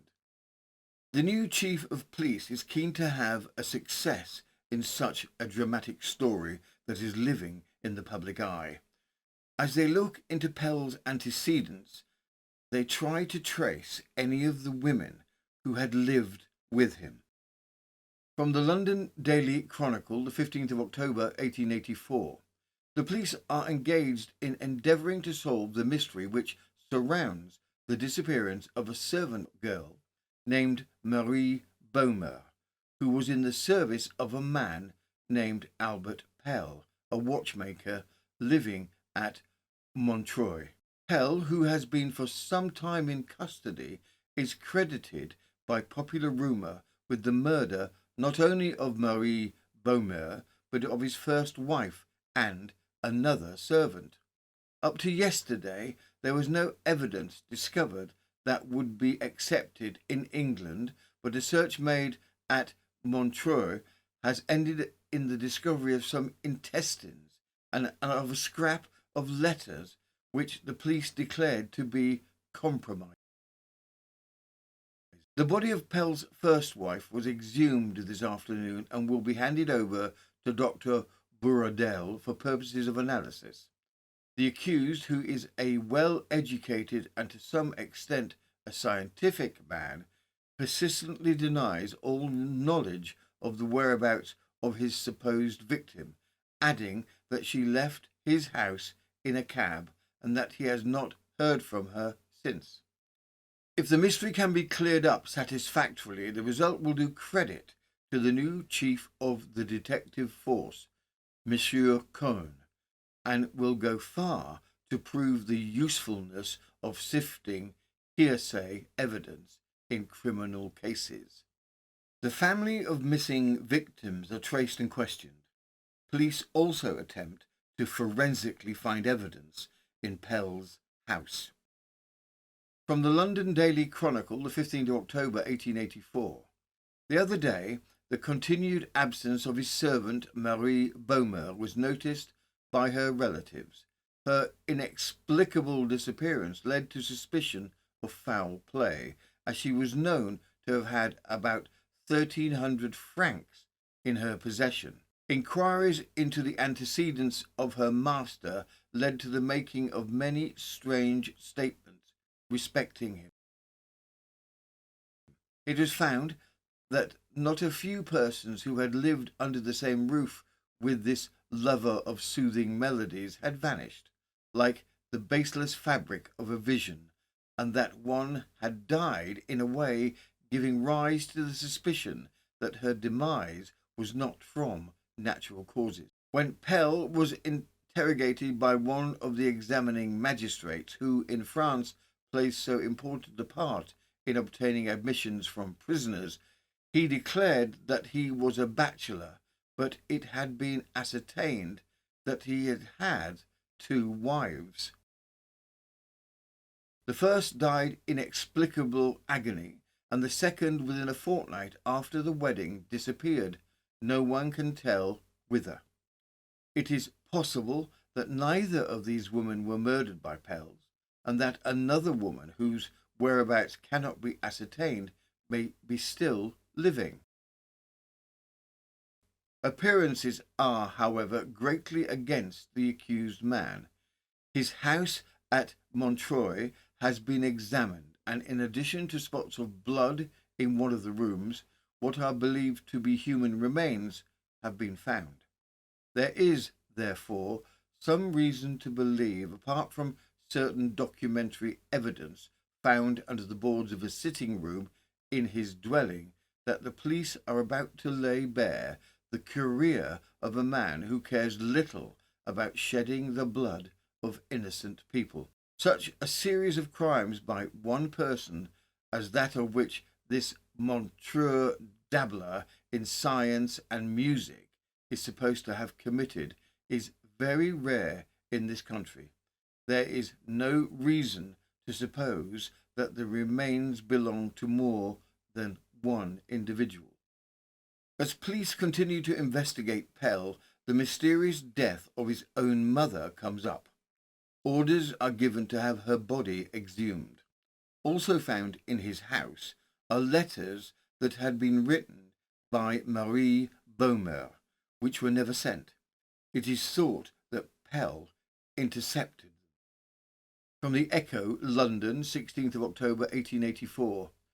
The number of supposed victims grows.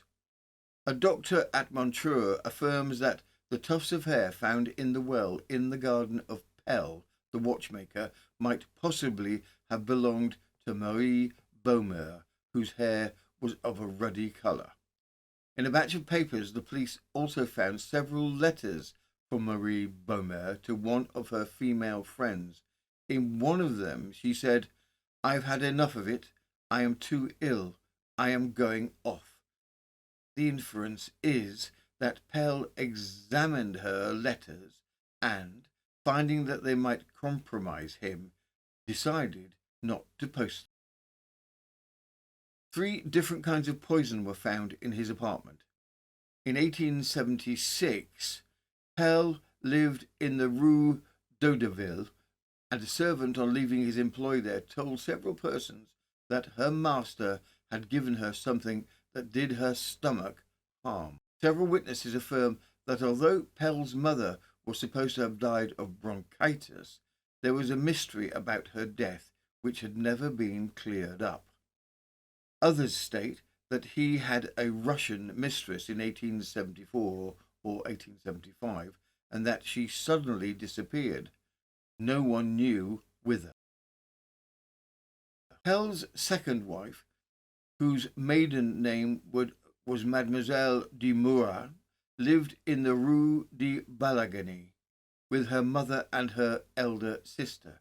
She had made his acquaintance under rather curious circumstances. Her mother read an advertisement in which a watchmaker announced his intention to take female pupils to teach them his art. She went to see him, and it was arranged that her 2 daughters should follow his instruction. They had been in attendance only a few days when Pell decided to marry one of them. He proposed to the elder, and on meeting with a refusal said, as though it was the most natural thing in the world, "Then I'll marry your sister." He did so shortly afterwards. With stories of bloodstains found under floorboards, tufts of hair, and the mysterious death of his mother, mistress, a servant, and a wife, the public and papers are gripped by the story, awaiting each new salacious chapter with anticipation. A full background of Pell is published in the papers. From the Sevenoaks Chronicle and Kentish Advertiser, the 17th of October, 1884, a supposed poisoner's career. Albert Pell, watchmaker of Montreuil near Paris, is now in custody on suspicion of having murdered a female servant in his employ who has disappeared mysteriously. Inquiries into the life and antecedents of the supposed culprit have led to some curious revelations. He is a man under 40, but he looks older. After receiving an elementary education, he was apprenticed to a watchmaker, but shortly afterwards left his situation to study chemistry and physics. In 2 years he took his bachelor's degree and shortly afterwards entered a school at Passy as a professor. Failing health compelled him to give up tuition, and he once more took up his scientific research. His new explosive was tried by the war authorities at Cherbourg. The trial, however, cost the life of an artillery officer as the gun placed at the disposal of the inventor exploded at the first experiment with this powder. After this, he gave up scientific pursuits and became successively editor of an advertisement paper and a stage manager. There, he made the acquaintance of a young actress who lived with him for some time as his wife, but died suddenly. At his first examination, Pell stated that he was single, but it has transpired that he has been married twice since 1880. His first wife also died suddenly within a few months after the marriage. The second wife separated from him and is supposed to be still alive. In search carried out at the prisoner's residence at Montreuil, the police commissionary discovered 2 works entitled, respectively, Poisoning by Food and The Secret of Long Life, both of them marked and dog-eared at the pages treating of poisons and poisoning. No trace of the girl can be found. Pell continues to stay on remand in prison, where his already indifferent health reportedly takes a turn for the worse. With no conclusive evidence that would allow for a convincing conviction in court, the police are under pressure to release Pell with his ill health. The police hold fast, convinced that they will find enough evidence to convict him. From the London Daily Chronicle, the 24th of March 1885, it is stated that the Prefect of Police authorised expert legal doctors to burn a dead body in a furnace similar to that used by Pell, the watchmaker accused of murdering his first wife and his servant. The hideous experiment proves that a body could have been burnt and made to disappear without much embarrassment, but it will not suffice to bring the alleged murder home to Pell, who still coldly and persistently denies his guilt. The trial will soon begin and will probably be one of the most extraordinary in the latter-day calendar of crime. Finally, after 11 months in prison, Pell is formally charged for the murder of his first wife and for the murder of his servant, Elise Beaumer. Although arsenic was indeed found in the body of his mother, the prosecution decide not to charge him with that murder as well, possibly as a backup insurance plan, but also possibly due to the counter-argument that a body that's been buried for some time in the soil could be contaminated by the arsenic within the soil.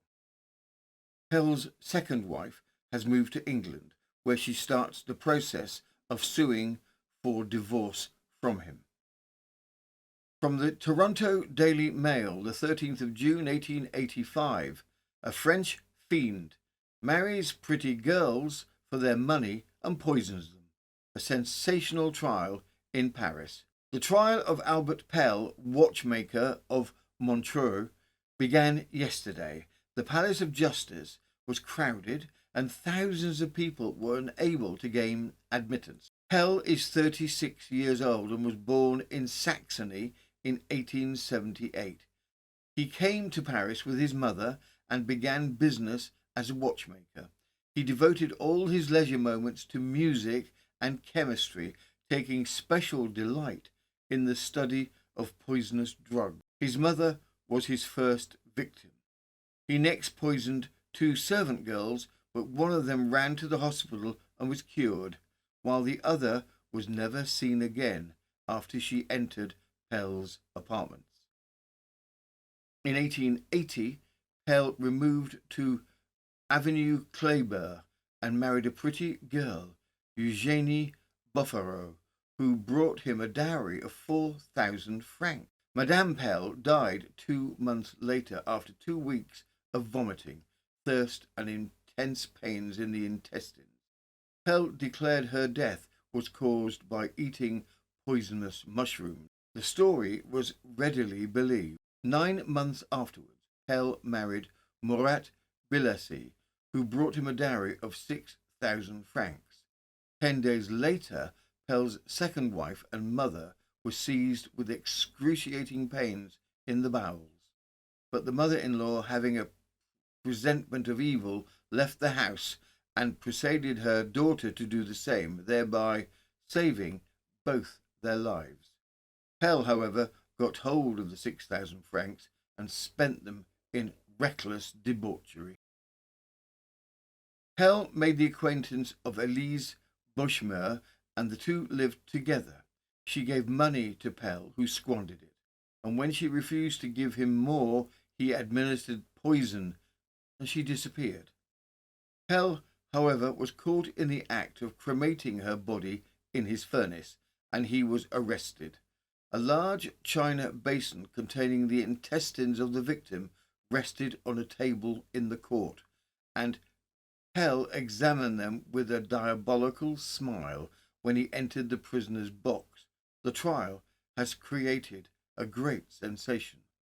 One of the features of the case, as the police attempt to prove the abundance of circumstellar evidence they have, was a new forensic trial in which they attempted to cremate a body on a small furnace such as Pell had.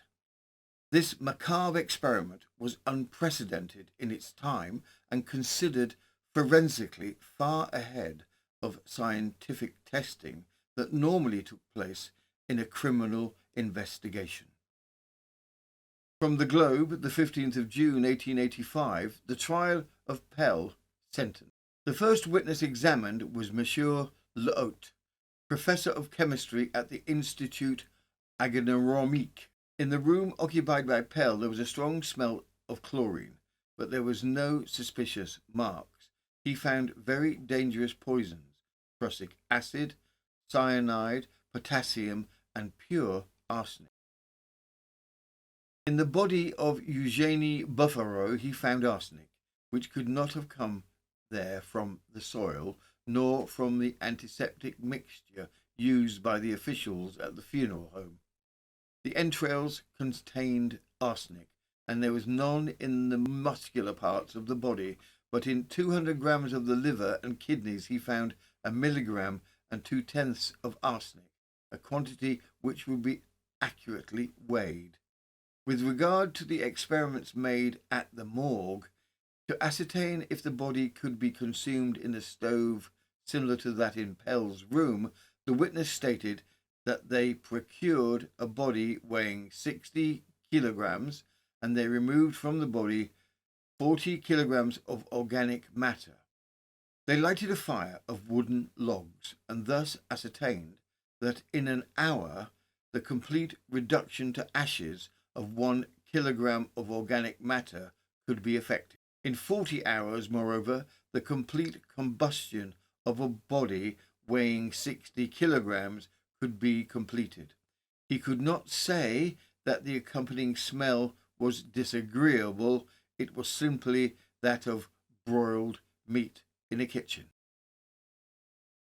On the subject of the cremation, the witness said that he did not at all first think it would be possible to burn the body in a stove similar to that of Pell's, but he had found that he was wrong. In 40 hours they had completed the burning of a body weighing 60 kilograms. He believed that the body could have been easily and noiselessly cut up with a table knife. The revelation of this type of gruesome crime, forensic testing added to the macabre nature of the case. Although the evidence is circumstantial, and it was said that the judge in the case was out of his depth against the canny intelligence of Pell, the jury find Pell guilty.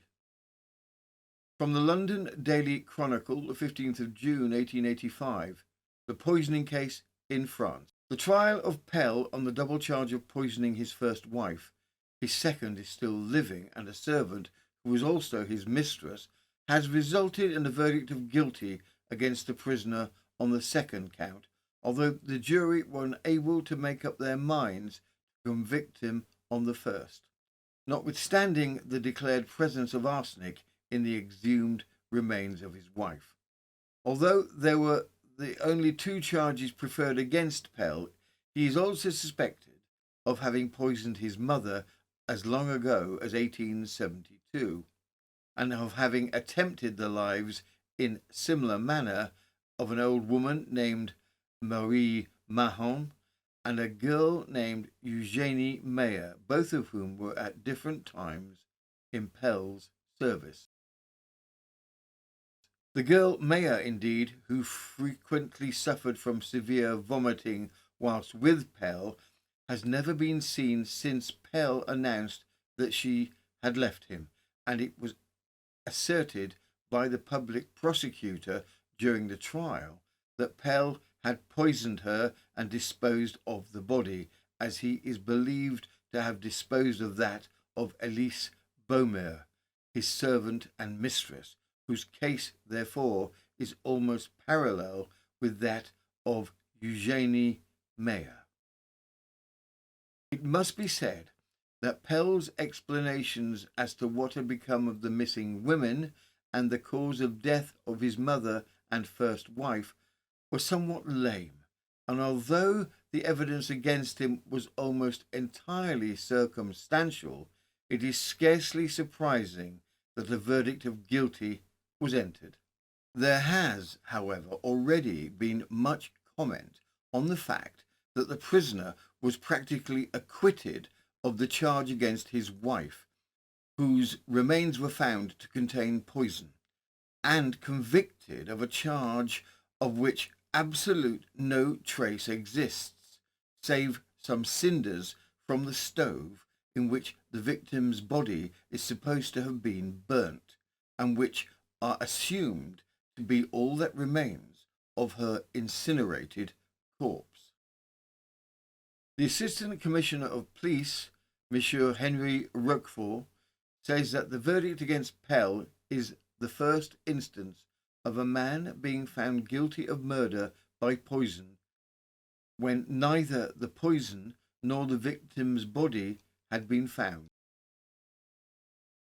La France calls attention to the fact that the jury gave a negative answer in the case of Pell's first wife, in whose remains distinct traces of arsenic were discovered, and an affirmative answer in the indictment against the prisoner for the murder of Elise Beaumer, although in the latter case the accusation was only supported by medical conjecture. La France also calls attention to the lamentable defence that was made on the prisoner's behalf.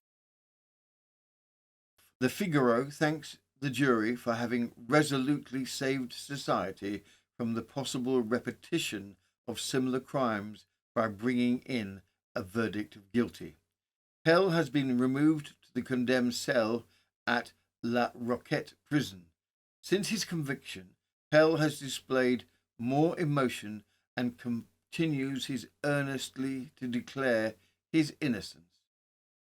Although the sentence of death was passed upon Pell, the following day Pell was told that his sentence had been commuted to life imprisonment and hard labour. Pell was sent to New Caledonia prison in Bourreal. He died there in 1924, aged 75. Case 6. The Marriage Trap Killer. He promised love, then he vanished. True crime from 1884. This case begins with a promise, a letter, a meeting, and the possibility of marriage. For young women working in service with little money and few prospects, it must have seemed like an answer to everything.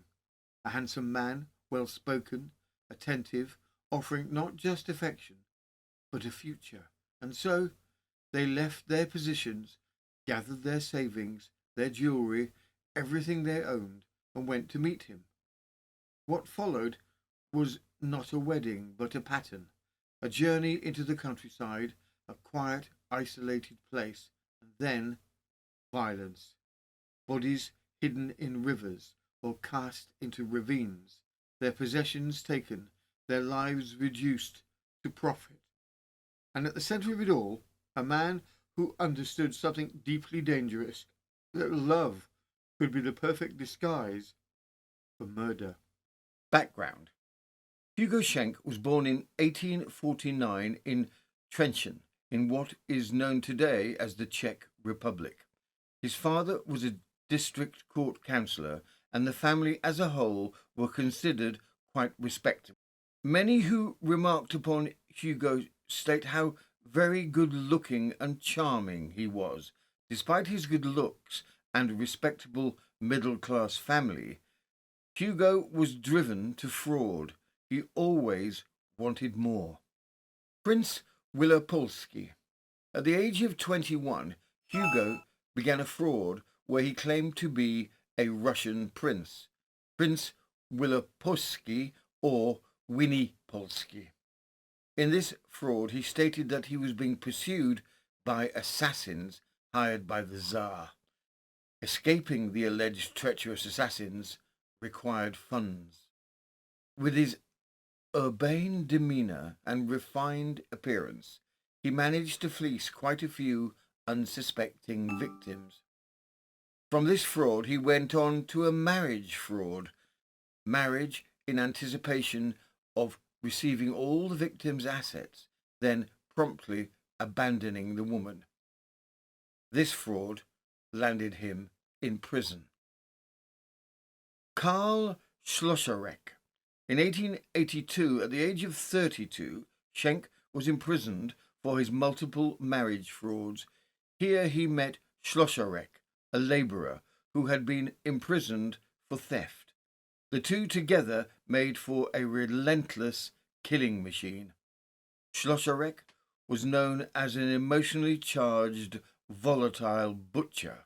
Schenk was the cunning planner. Upon their release in 1883, Karl Schenk, Hugo's younger brother, completed the Murderess trio. Murder 1. Josephine Timal. Not long after the prison release, Hugo Schenk placed an advert in the newspapers under the name of Hermann Siegel, requesting to make the acquaintance of females. Maidservant Josephine Timal responded. She was impressed to receive the attentions of the handsome Hermann Siegel, allegedly a railway engineer from Krakow. She was even more impressed when she was told that he was actually Prince Wielopolski, a Russian prince on the run from the Tsar's assassinators. The two who travelled with him, in fact his younger brother Karl Schenk and Schlosserek, were explained as being his servants. Josephine could not believe her luck when Siegel, Prince Wielopolski, Hugo Schenk, promised her marriage. She happily quit her job, packed up all of her valuables, closed her bank account, and brought everything with her to her fiancé, Hermann Siegel. Josephine and her new husband, with the two alleged servants in tow, went on honeymoon in Bohemia at Weiskirchen, and on a day outing went to look at the famous Giverloch ravine. Here he outraged Josephine. Then she was gagged with her feet and hands tied. A large rock was tied to her, and she was thrown into the famous ravine. Her bank book, savings, and valuables that she had brought on her expected honeymoon were collected by Schenk. Murder 2. Schenk had done his research. He believed that the only person who could possibly discover and compromise him for the murder of was Josephine's aunt, Catherine Timal, who worked as a maid in Budweis. With this in mind, he wrote to Catherine explaining that he and Josephine were married and invited her to live with them on his large estate. She was to leave her job and pack up all her belongings. On June 23rd, 1883, Catherine Timal arrived in Vienna by train with all of her belongings, where she was collected by her niece's husband, handsome Hermann Siegel. Hugo had stated that his large estate was located on the banks of the Danube. As such, the trip there required crossing over in a ferry. They landed on the banks of the Danube, where conveniently there was a free ferry who agreed to take them to the estate. In fact, the ferryman was Schlosserek. On the Danube, with the boat underway, Schlosserek began to strangle Catherine. She managed to break free, but with no place to go, she was caught once again, whereupon Schenk cut her throat with a jackknife. A stone was tied around her, and she was pushed off the boat into the Danube, and once again all of her valuables were taken, including 1,200 gulden. It is an interesting thing to note that the two murders within weeks of each other seemed to have little impact on his normal life. The very next day, in the same ferry boat, Hugo took his girlfriend on an outing at Melk. Murder 3. Schenk, seeing the ease with which the two crimes had been committed, as well as realizing how lucrative the murders were, he planned the next murder. Again, the victim profile he was looking for was a maidservant without family and preferably innocent of men. An advert went out again, this time with a response from Teresa Ketterel. The scenario was similar. She was promised marriage but needed to quit her employment and bring all her valuables and goods with her. She did as requested. It would be her doom. Schenk, using his previous alias, suggested a romantic picnic at another beauty spot, the Sternleitner Ravine. At the picnic spot, Schenk introduced her to the game Russian roulette. Schenk loaded the gun unbeknownst to Teresa, who played along with the game and shot herself. Upon her death, the two other members, Schlosserek and his younger brother Karl, came out of the woods to help with attaching a large rock to her body and dumping her body over the ravine. This murder ended with 1,400 gulden, as well as jewellery. Murder 4. October 1883, and Schenk has now attracted the attention of maidservant Rosa Walensky. Due to some difficulties in withdrawing her funds, she lived an extra 2 months. On December the 28th, her withdrawn savings, now safely in her care in preparation of her impending nuptials, the loving couple, Rosa and her fiancé Hermann, go for a nature excursion along the Danube. Walking behind them in a remote spot, Schlosserek bashed Rosa's skull with a hatchet. Her body was weighed down with a large stone attached to her body, and she was dumped in the Danube. The whole of her accumulated savings, 800 guilders, were taken. The discovery and the capture. The body of Teresa Ketterel was found dumped in the ravine with a gunshot through her head. Interestingly, an encounter a few hours before the discovery of the body is what unravelled the murders. From the Manchester Evening News, the 18th of January, 1884, the crimes of Hugo Schenk and his accomplices.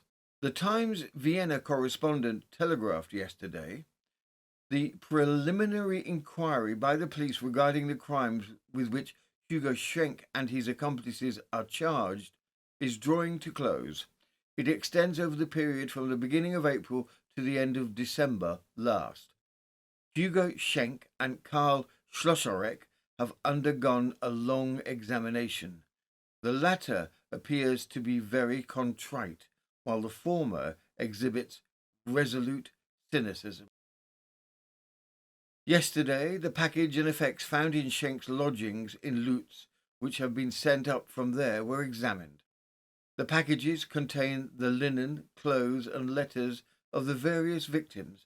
Another man has been arrested in connection with the Maria Hilf murder. A young commercial traveller on the day of the murder went into a public house in Maria Hill Street for beer. Shortly afterwards, a man hurried in and sat down near him. He seemed exhausted with running and was excited, eating his bread with haste. He greeted his neighbour, but the latter, reading the newspaper, did not heed him. He then drew nearer and asked whether he would exchange a ducat for him. The young man replied that he could not, and advised him to go to the exchange office of Herr Eisbert. The stranger thought the charge would be too high. At this moment there was a slight tap on the window, at which he had looked repeatedly. He threw down a small coin for the bread, hastened out.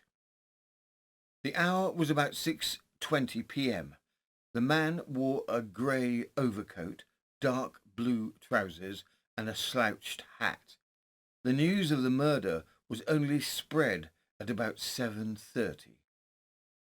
Yesterday afternoon, a man to whom the description given by the commercial traveller Przybosky was sent from Goldenzeiss to the office of the Commissary of Police. Przybosky immediately recognized him among a number of others. He is of middle height, slight, with a sickly colour in the face and reddish hair, and he wears a moustache. To all questions he replied, I don't know. I will not say. On his confrontation with Przybosky, he said that he did not know anything about him, the ducat, or the public house, and he had been to several and might have drunk there. A new and valuable gold ring, a silk umbrella, a valuable lady's gold watch with a massive gold chain, and a number of photographs of himself and one of his betrothed wives were found upon him. It would seem that Schenk had indeed already visited the exchange office of Herr Eisbert, where he and his family were brutally beaten. From the Manchester Evening News, the 18th of January, 1884.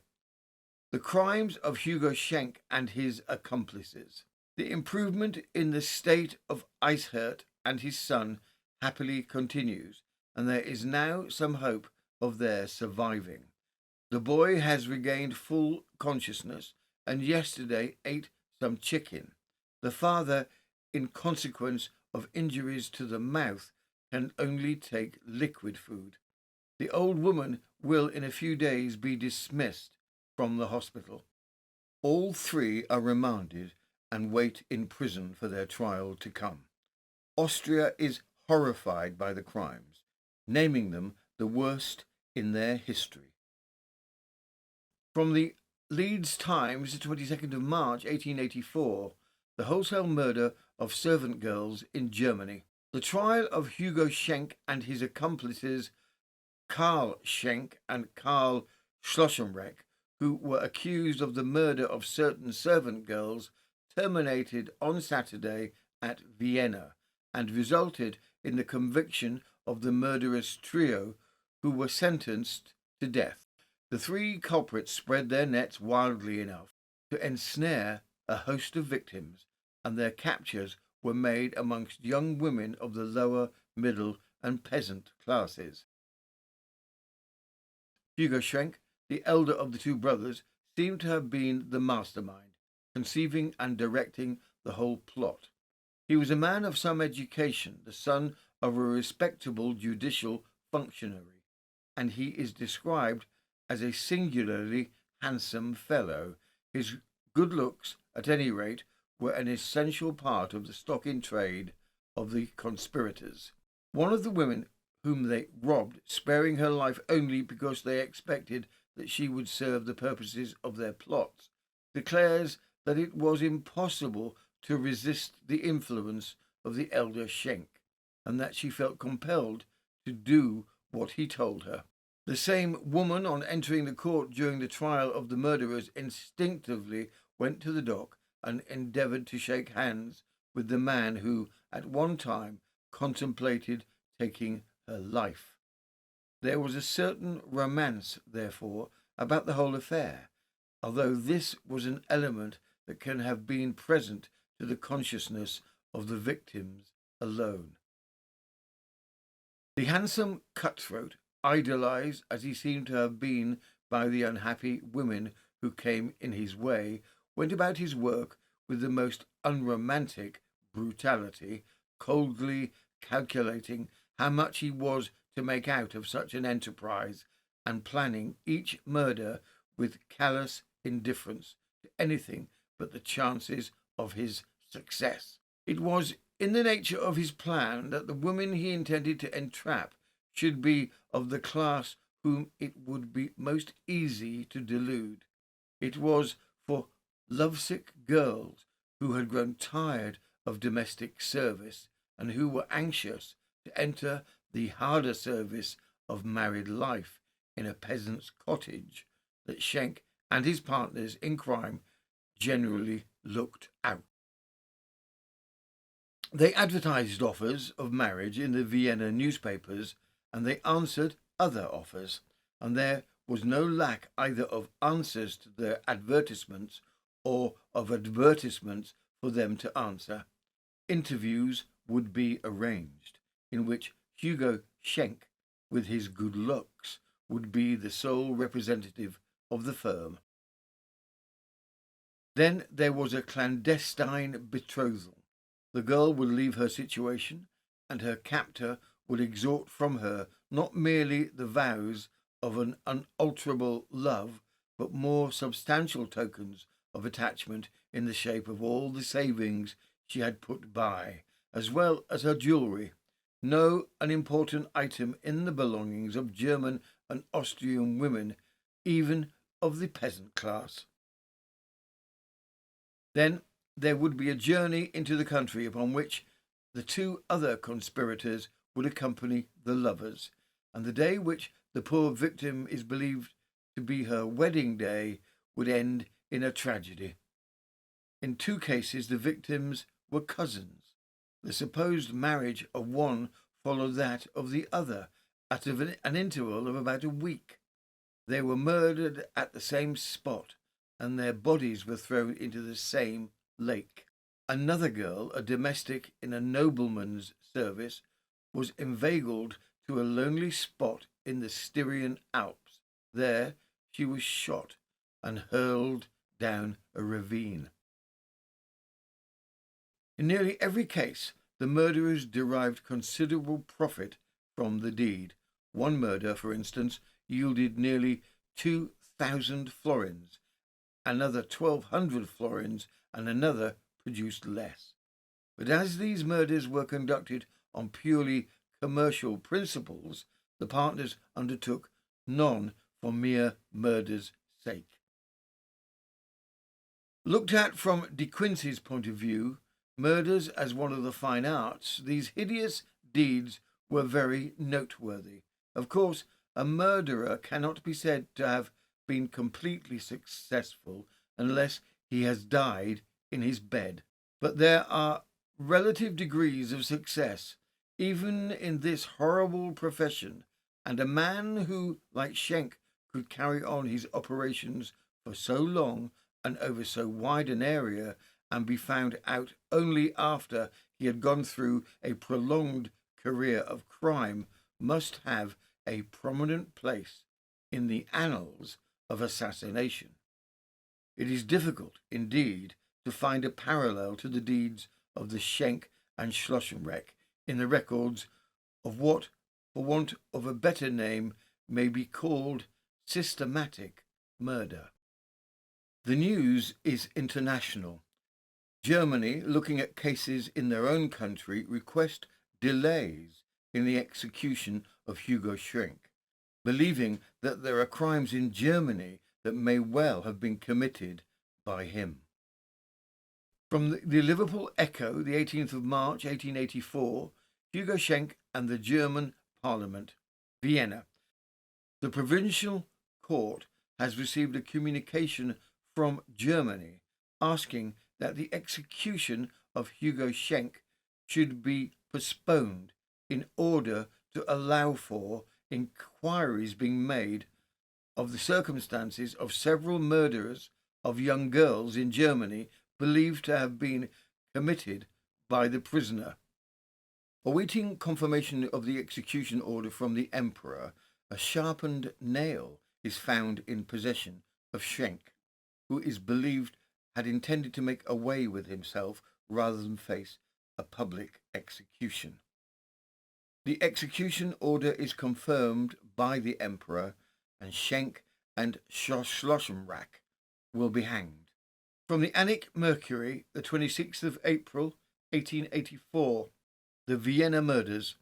Hugo Schenk and his accomplices were on Monday summoned before the court to hear their final sentence, as confirmed by the Emperor. Karl Schenk, whose guilt is considered less than his brother's, was sentenced to penal servitude for life, with confinement in a dark cell every 13th of July, the day of the murder of Katharina Thimal. Hugo Schenk and Schlossenreck were to be hanged. The former received his sentence with indifference, whilst Schlossenreck fainted and begged for a 24 hours reprieve, which was refused, but his request to see his wife was granted. The execution event makes all of the international papers. Additionally, more crimes are laid at their door. From the Daily Telegraph and Courier, London, 23rd of April, 1884, the execution of murderers of servant girls. Telegram from our Vienna correspondent.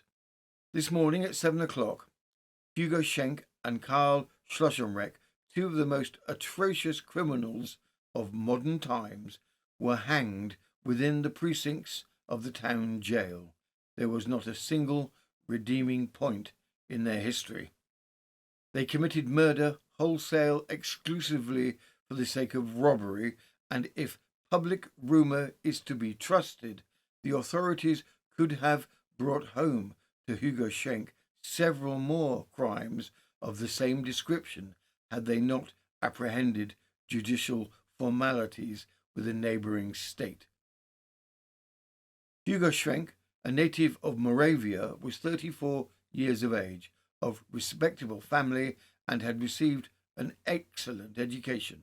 He was imprisoned in Stein in 1881 for forgery, and there he made the acquaintance of Schlossenreck, who belonged to the labouring classes and was by trade a locksmith. Schlossenreck was then 26 years of age and had been condemned several times for burglary. The list of crimes of which these two villains were convicted is without precedent in the annals of Austria. Last April, they perpetrated a murderous assault on a miller's apprentice in the forest in Moravia. 3 weeks later, they administered a sleeping draught to a cabman in the forest of Leiden near Vienna and afterwards robbed him. They next drugged a servant girl, Josephine Thimal, in the forest of Wickelkirchen, Moravia, and after possessing themselves of her money and jewels, tied a stone around her body and flung her into a pond where she drowned. The following July, they enticed a cook, aunt of the previous victim, to the banks of the Danube near Potsdam, where, late at night, he was attacked by Schlosserek and the two Schenks.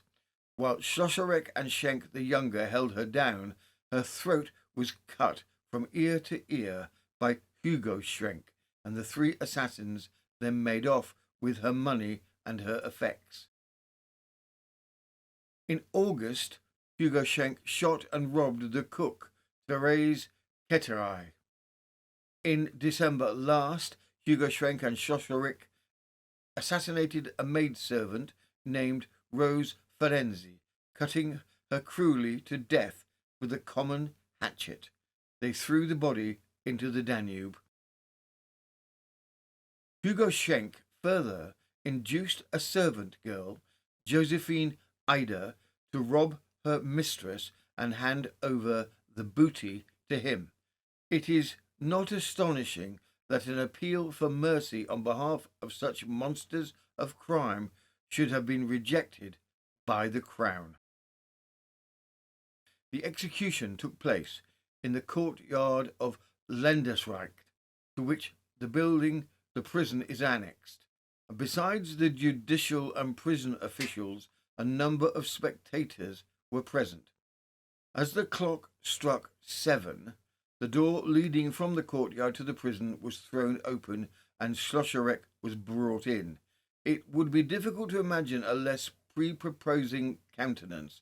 Blanched as it was with terror, the lips parted and discoloured, and the wretched man's whole frame struggling to avoid syncope. In his two hands he pressed a small bouquet of roses and lilies, a parting gift of his sister. As soon as he had taken his place at the gallows, one of the officials present ordered the executioner to do his work.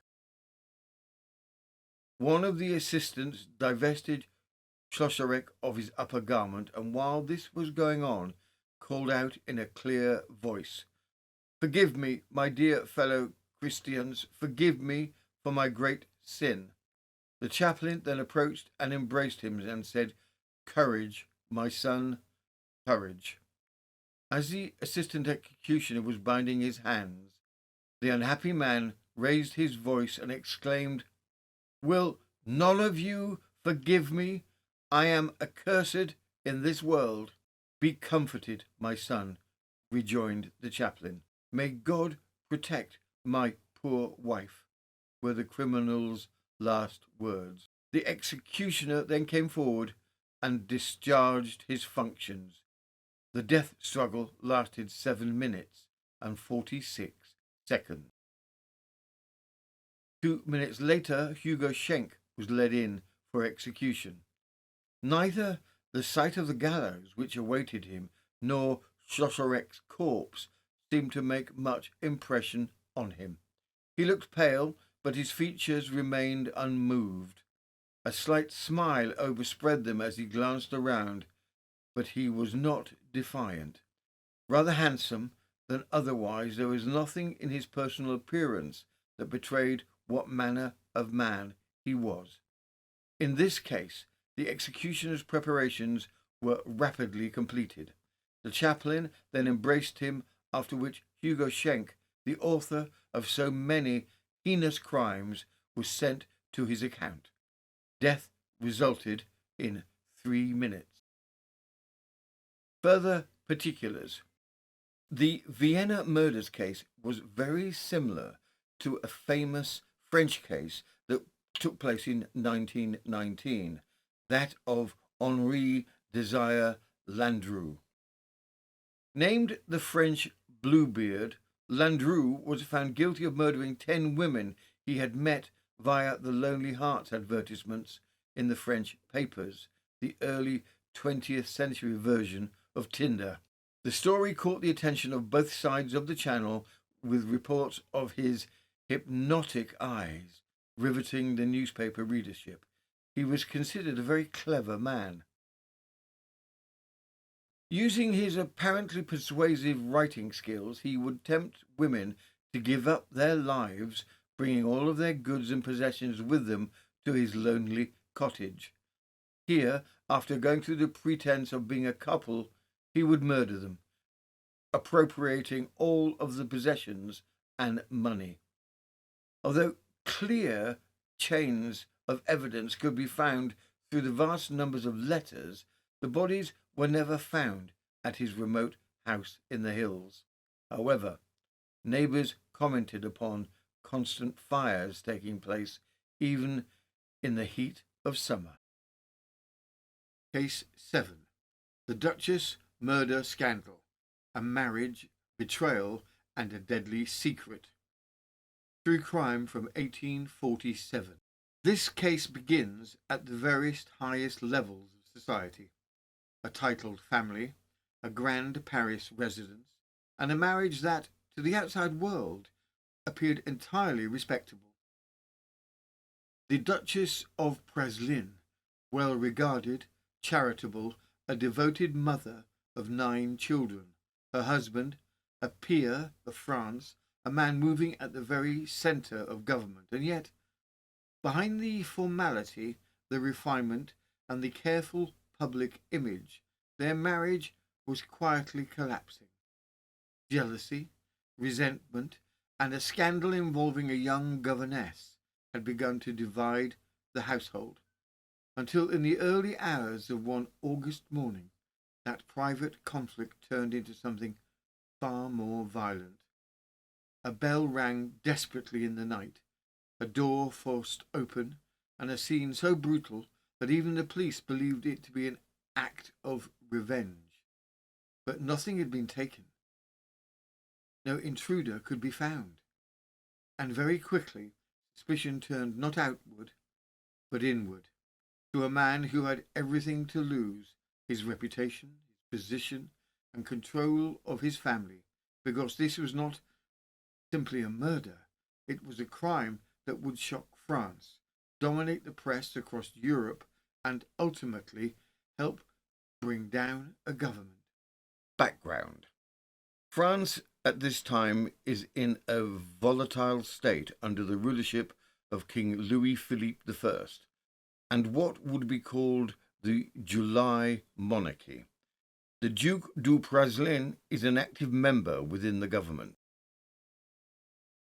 Charles du Chasseul, referred to by his wife as Theobald, was born in 1805, Paris in France. In 1841 he was awarded his title, the Duke of Praslin. In 1845 he was made a peer of France. Politically, it was a tempestuous time for France, as it still was recovering from the bloody French Revolution, its aftermath, and then the aftermath of the reign of Emperor Bonaparte. In 1824, Praslin married the attractive 17-year-old François Altrice Sebastiani, whose esteemed father was active in French politics. Known as Fanny, she brought a healthy dowry and inheritance with her to the marriage. Fanny, by all accounts, was madly in love with her dashing, tempestuous husband. The couple had 10 children altogether, 9 surviving. The 10 children and multiple miscarriages over many years took their toll upon Fanny, who once had girlish looks. Now, in her 40th year, Fanny is bereft to find that her husband's previous love for her seems to have evaporated. From letters and records, it is clear that both Fanny and Praslin had a deep love for their children. A variety of nannies and governesses were hired, with relatively poor results. Fanny was a very hands-on parent, and no governess could teach her children as well as she herself could. Her husband, the Duke, felt equally strongly that the children needed to have education from a source other than their mother. Henriette de Lucy was the latest in a string of governesses hired to teach the girls and the youngest son. Well liked by Praslin, there were rumours that Praslin was having an affair with her. 40-year-old fading beauty Fanny felt the brewing scandal of his alleged affair with the governess keenly. The education of their children became the point of contention and contrition that all other issues hung upon.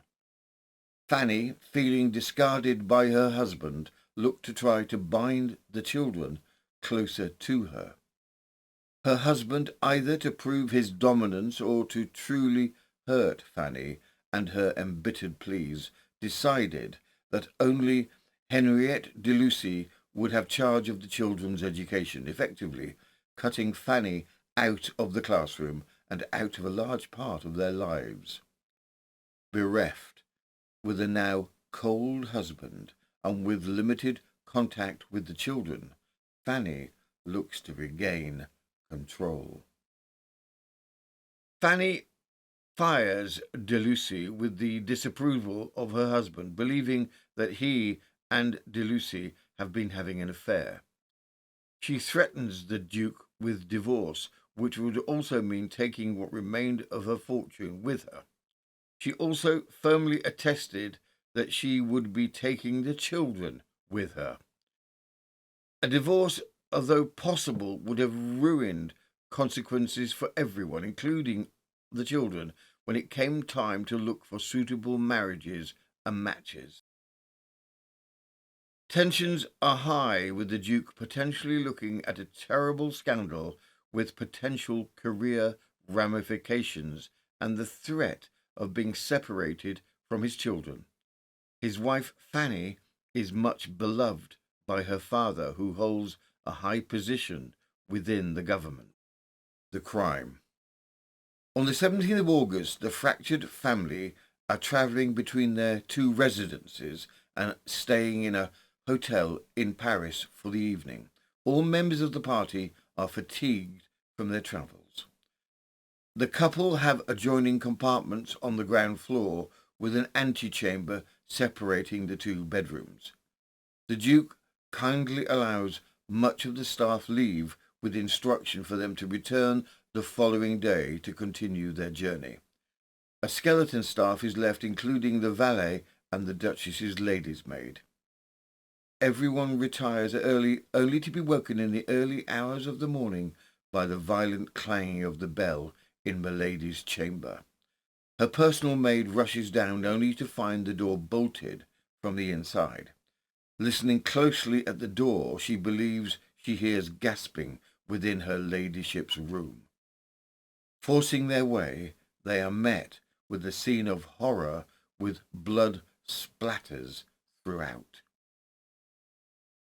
From the London Evening Standard, 20th of August 1847. As it regards matters of a domestic nature, all public interest was absorbed in the murder of the Duchess du Praslin, daughter of Marshal Sebastiani, who was found dead in her bed at her town residence in the Faubourg Saint-Honore on the morning of that day. Some accounts say that she had received 7 poignant wounds.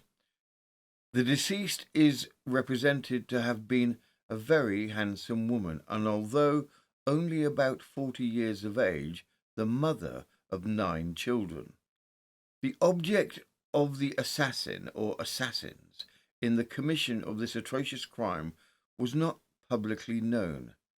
Various rumours, however, were in circulation, and several individuals had been apprehended upon suspicion of having been concerned in the tragical affair. The public and press are astounded. With memories still raw from the bloody French Revolution of 60 years before, the incident inflames a sense of panic. The police swoop in. The king himself sends an envoy to observe. With violence of the attack and money and valuables still within the room, the killing is very quickly seen as a personal attack upon the Duchess. The rumours of an affair between the former governess and the Duke of Praslin draw immediate suspicion towards the governess, who, coincidentally, now works in a school within the city. From the London Evening Standard, the 21st of August, 1847. The horrible murder of the Duchess de Choiseul-Porcelain. We mentioned yesterday the murder of this lady, who was the mother of 9 children, the only daughter of Marshal Sebastiani and niece of Lieutenant General Tiburce Sebastiani and the Duke di Covici. All the accounts concur in stating that the Duchess, who arrived only on Tuesday evening from the country, had retired to bed at her usual hour, but very early in the morning the bell of her bedroom rang, and a servant rose and went to the room, but could not enter, it being bolted from the inside. The door was forced open, and the Duchess was found weltering in her blood from several stabs, not quite dead, but utterly unable to give any account of the murderer. She expired soon afterwards.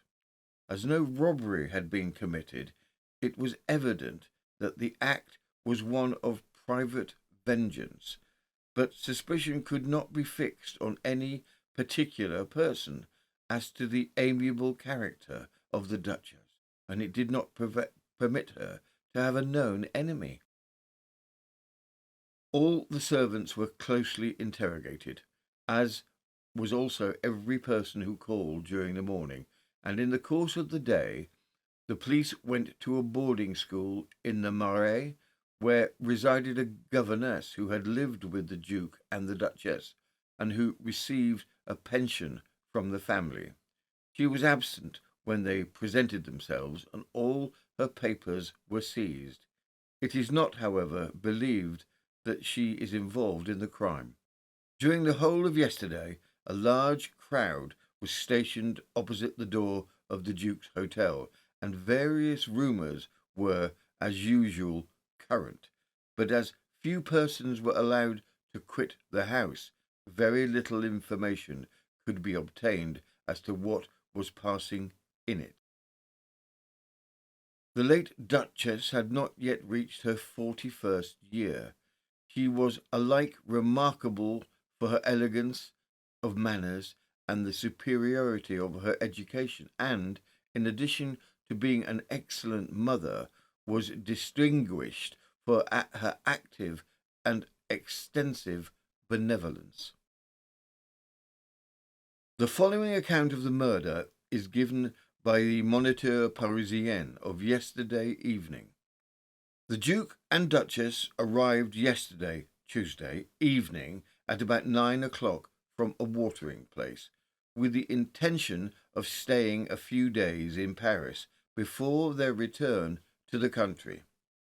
As they had been for some time absent, they permitted on their arrival most of their servants to go and see their friends and relations, and to remain absent until the following day. They kept near them only 2 or 3 persons. After seeing their children put to bed, the Duke and Duchess retired to their separate apartments. The servants who remained in the house, being, like their master and mistress, fatigued with their journey, did the same, and everything was soon silent.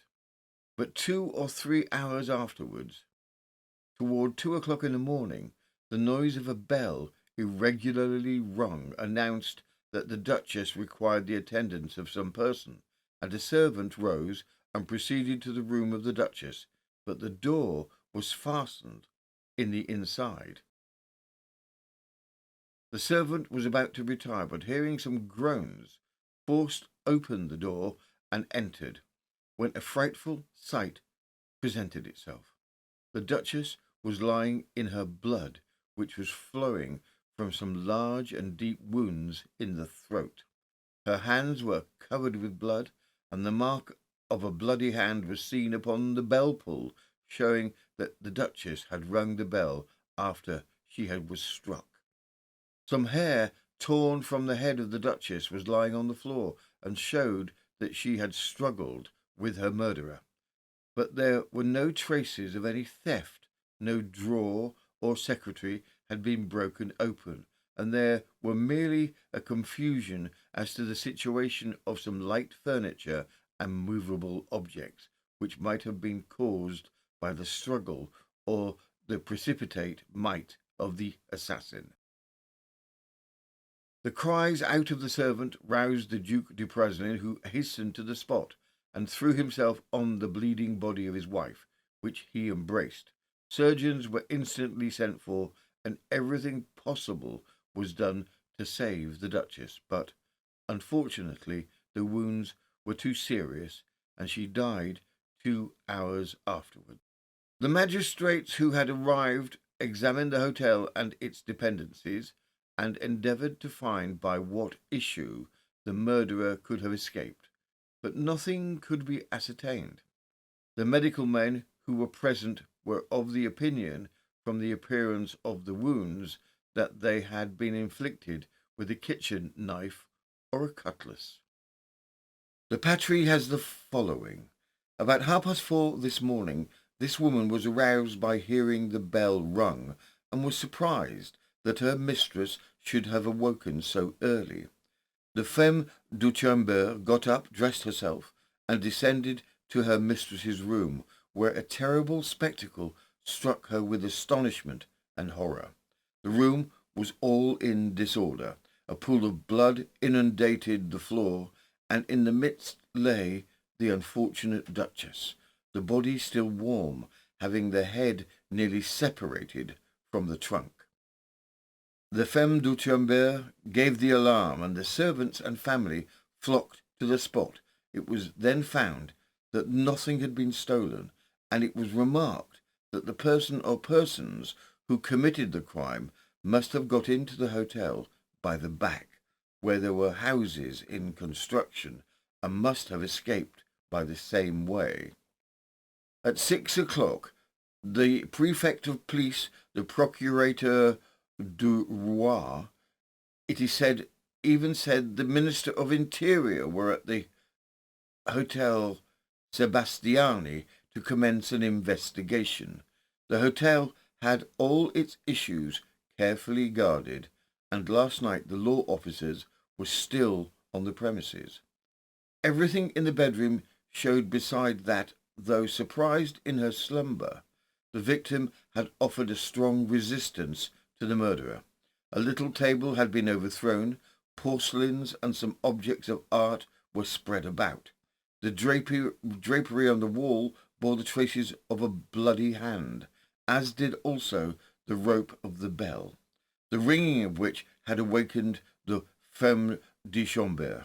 And finally, between the clasped fingers of the left hand, there was some of the murderer's hair, whilst a more considerable quantity of the hair, pulled out in the struggle, was scattered here and there on the floor, on which the coagulating blood had fixed them. The magistrates hastened to the theatre of the crime. At the moment of their arrival, a judicial examination was commenced. At the same time, the medical men who had been called in to try to save the Duchess, but their efforts were useless. She expired in a short time without having been able to utter a single word, without even having recovered her consciousness. The very first examinations made by justice showed that no robbery had been committed or even attempted. The garden was examined with the most minute care in all parts, and was found in such a state that it was evident that no one had penetrated into it, either to enter or to leave the hotel, and nowhere could any traces of breaking in or breaking out be found. From 7 in the morning until 5 o'clock in the afternoon, Procureur General, the Procurator du Roi, were occupied in interrogatories, at which the chief of the secret police was present. Last evening the investigations were resumed, and they appeared likely to occupy the whole night. The Democratic Pacifique has the following on this mysterious affair. After giving an account of the affair, which differs little from the accounts given above, it adds, "It is said that several arrests have taken place. We are positively assured that the Court of Peers has been convoked on the subject of a crime which comes under its jurisdiction. Midnight. There is no longer any doubt. The Duke has been arrested. He is every moment expected at the conciergerie of the Luxembourg, the prison, where he will be confirmed on the charge of being the author of this horrible crime. The news that the Duke had been placed under arrest on suspicion for brutally murdering his wife stuns the public and press in France and in England. With intense public attention on the case, the facts leading to their suspicion of the Duke are detailed in all the papers. From the London Evening Standard, the 23rd of August, 1847, we take the following very detailed account from the Gazette du Tribunal of this morning. There are necessarily a few repetitions of facts which have already been stated, but we think it better to leave them in order to prevent confusion in our extract. As we announced yesterday, the operations of justice continued on Wednesday evening and during part of the night at the Hotel Sebastiani. The magistrate, who did not retire before 2 o'clock in the morning to take some necessary repose, returned yesterday morning at 7 o'clock to the theatre of the crime to continue the operations of the inquest and to commence the examination. Wednesday was devoted to the examination of the premises and of the state of the corpse, to the seizure of articles likely to lead to the discovery of the criminal, to investigations in the hotel, and particularly in the apartments of the Duc du Praslin, and to the examination by medical men of his person. The apartments occupied by the Duke and Duchess are situated on the ground floor by an antechamber opening onto the flight of steps. There is a communication at the left with the boudoir, then with the Duchess's bedroom, and at the right a little room precedes the bedroom of the Duke, which touches the walls of the Élysée Bourbon. In examining the floor, it was discovered that a bloody trace marked the passage from the bedroom of the Duchess to that of the Duke. At the same time, there was received the testimony of the domestic who, attracted by the cries of the femme de chambre, had, after useless attempts to open the door of the Duchess's bedroom, gone around the hotel in order to attempt to arrive in time to render assistance to his unfortunate mistress, by entering at one of the windows and opening on the gardening. The domestic declared that at the moment at which he arrived in the garden, he perceived a man of the height and appearance of the Duke, who, hearing the noise of his footsteps, withdrew suddenly into the interior of the bedroom, abruptly quitting one of the windows which he had just opened, in order, without doubt, to make it to be believed that it was by that issue that the murderer had obtained entrance. Among the objects found in the chamber, in which everything, as we have said, was in disorder, was a pistol loaded with ball, and bearing a percussion cap. This pistol, which has been recognized as belonging to the Duc du Praslin, was not only stained with the blood into which it had fallen, but it bore on the butt end fragments of flesh, and on the face and skull of the victim there was found the traces of blows which retained the marks of the arabesque and fellow chisellings which have been executed by the workman. In presence of such indications, orders were obliged to be given that the Duc du Praslin should be kept in view, and the magistrate, after receiving from him his declaration as information, addressed questions to him from which the form and gravity were of a nature to make him understand that it was henceforth not merely as a witness that he was called on for explanations. On the clothes which the Duke wore there were numerous stains of blood, which, however, he said he had received in his contact with the body of the unhappy Duchess, which he had pressed in his arms on arriving in her apartment at the moment of the discovery of the crime. It was also established that the hair found between the fingers of the Duchess and in the pool of blood in which her body lay was precisely the same colour and the same length as that of her husband. The attitude of the Duke during these painful investigations of justice presented, it is stated, a singular contrast with what it ordinarily was: small in stature, nervous, energetic, proud, and of extreme irascibility. He could not till then support a contradiction, and would have considered a question an offence. But now he was cast down, depressed, and unable to find a word to protest against the horrible suspicion which seemed to rest upon him. The material facts only ascertained, it remained to see what cause could have drawn into the crime the man who seemed to be designated as the author of it by so many horrible circumstances. It was ascertained that relations of culpable intimacy existed between him and a young lady, Mademoiselle de Lucy, who, after occupying during 6 years the situation of governess of the young children of the Duchess du Praslin, had about a month ago been dismissed by the Duchess after some rather violent scenes, which, however, did not prevent the Duchess from giving her a pension for life.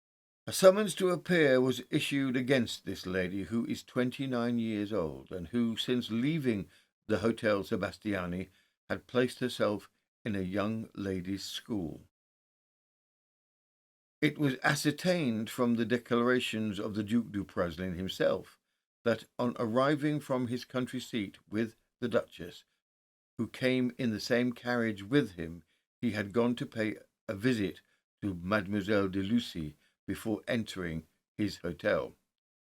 When brought before the magistrate, she underwent a long interrogatory, and at the end of which she was conveyed to the conciergerie and placed in secret confinement. As to the Duke du Praslin, he has been, since the moment at which the crime was discovered, kept confined in his bedchamber, and according to the orders of the prefect of police, the chief of the secret police has not left him for an instant.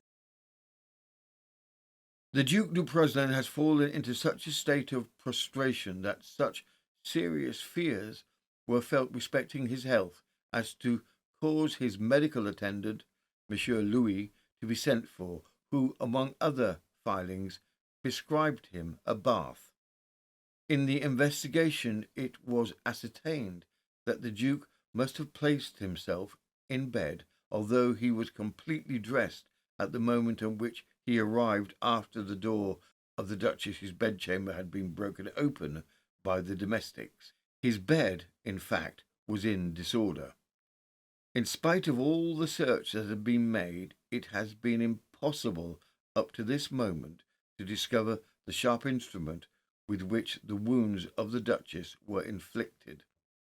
The water closets have been emptied, and investigations are to take place under the superintendent and control of the officers of justice.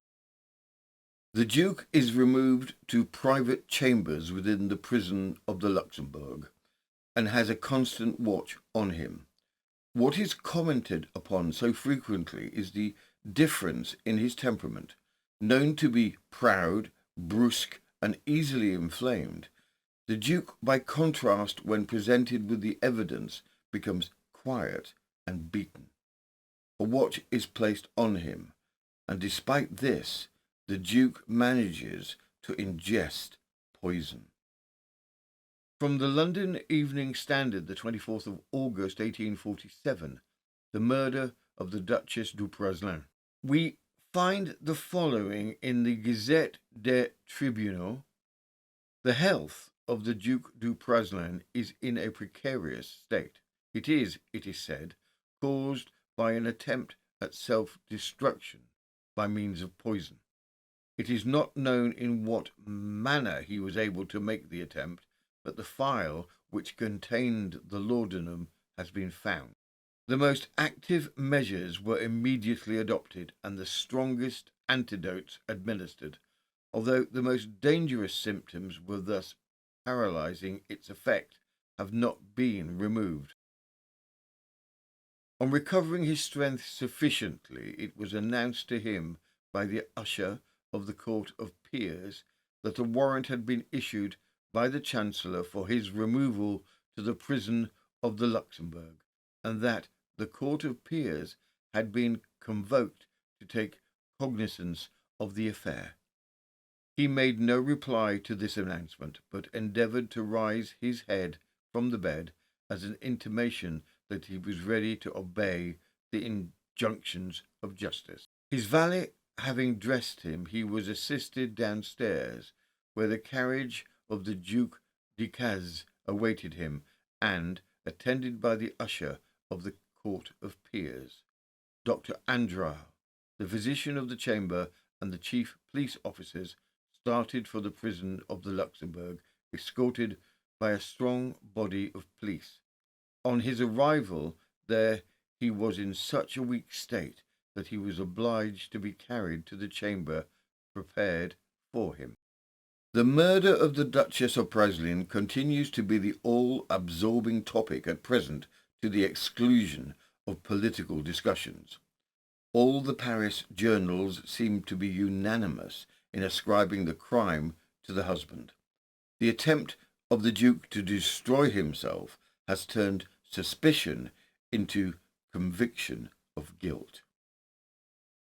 From the London Evening Standard, 26th of August 1847, the Duchess du Praslin. We have already said that the existence of several wounds on the person of the Duke de Praslin was proved, independently for those remarked on his hands, and which seem as if caused by bites. Two others have been discovered, one on the side and the other on the leg.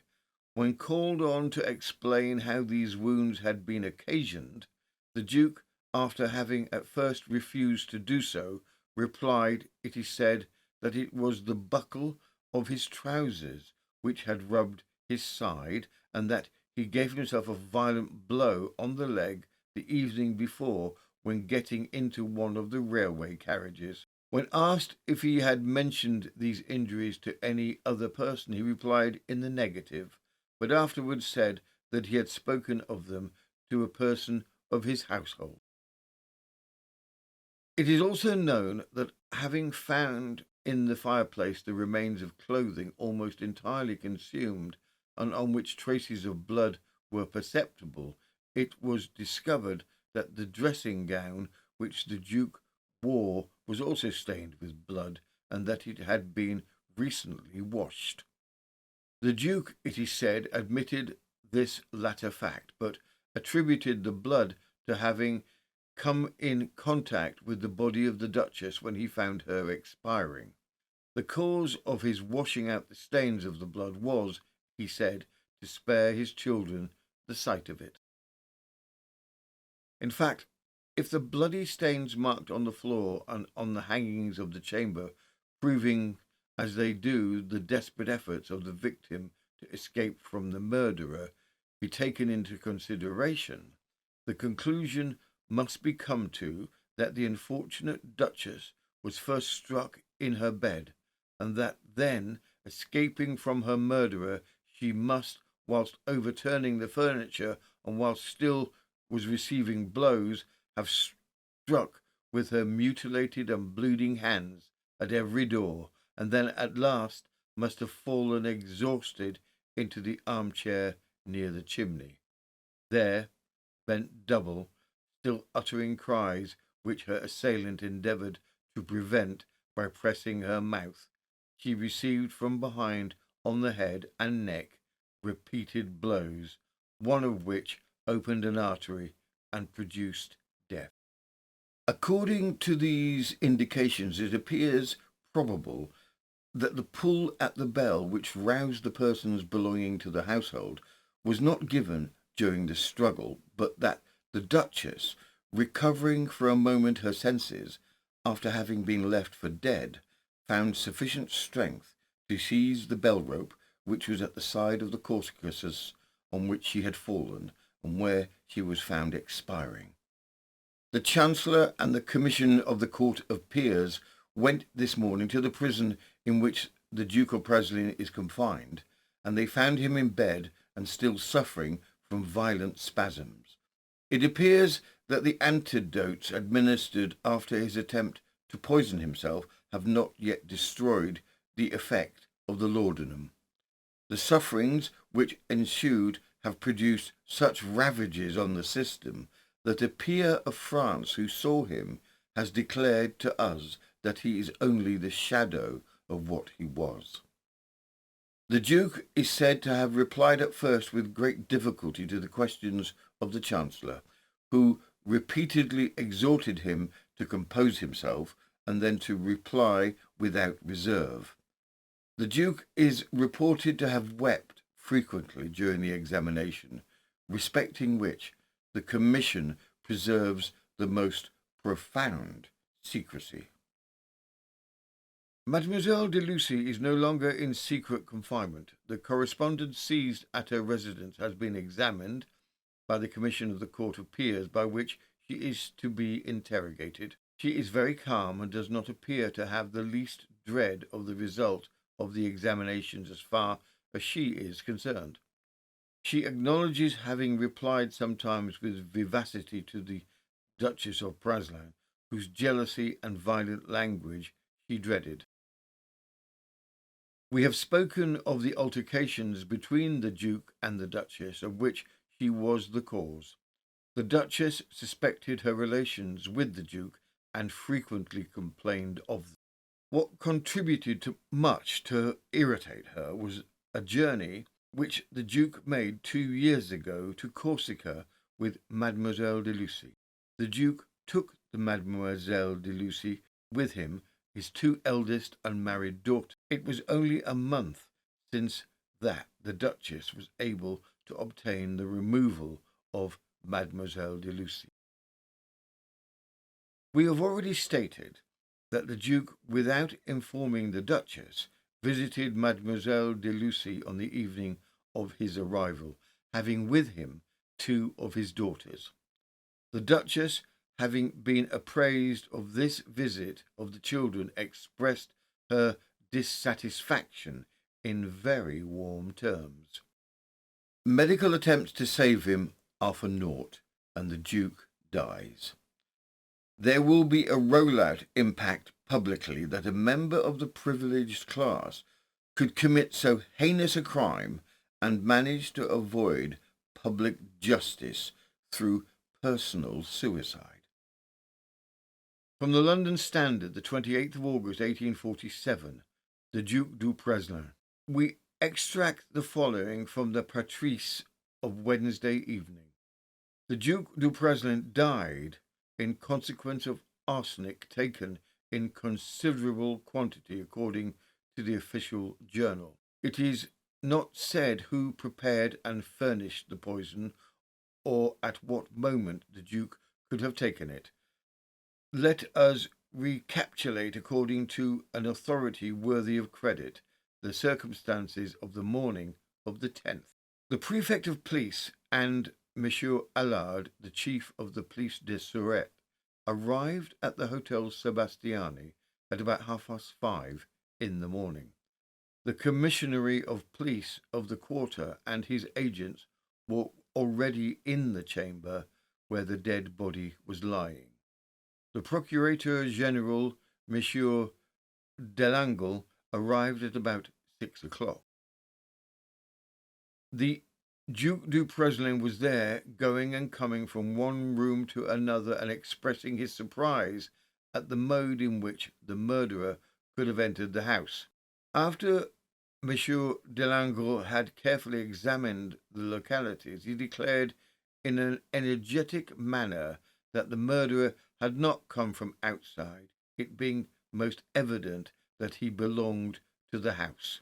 Monsieur de Praslin grew pale on hearing Monsieur Delangle express himself thus. Some minutes after the Procureur General addressed some questions to the Duke, which intimated the direction which his suspicions took as to the author of the crime. The Duke became then of a cadaverous tint, and his agitation, his altered features, and his general bearing showed to those present who ought to be considered the murderer.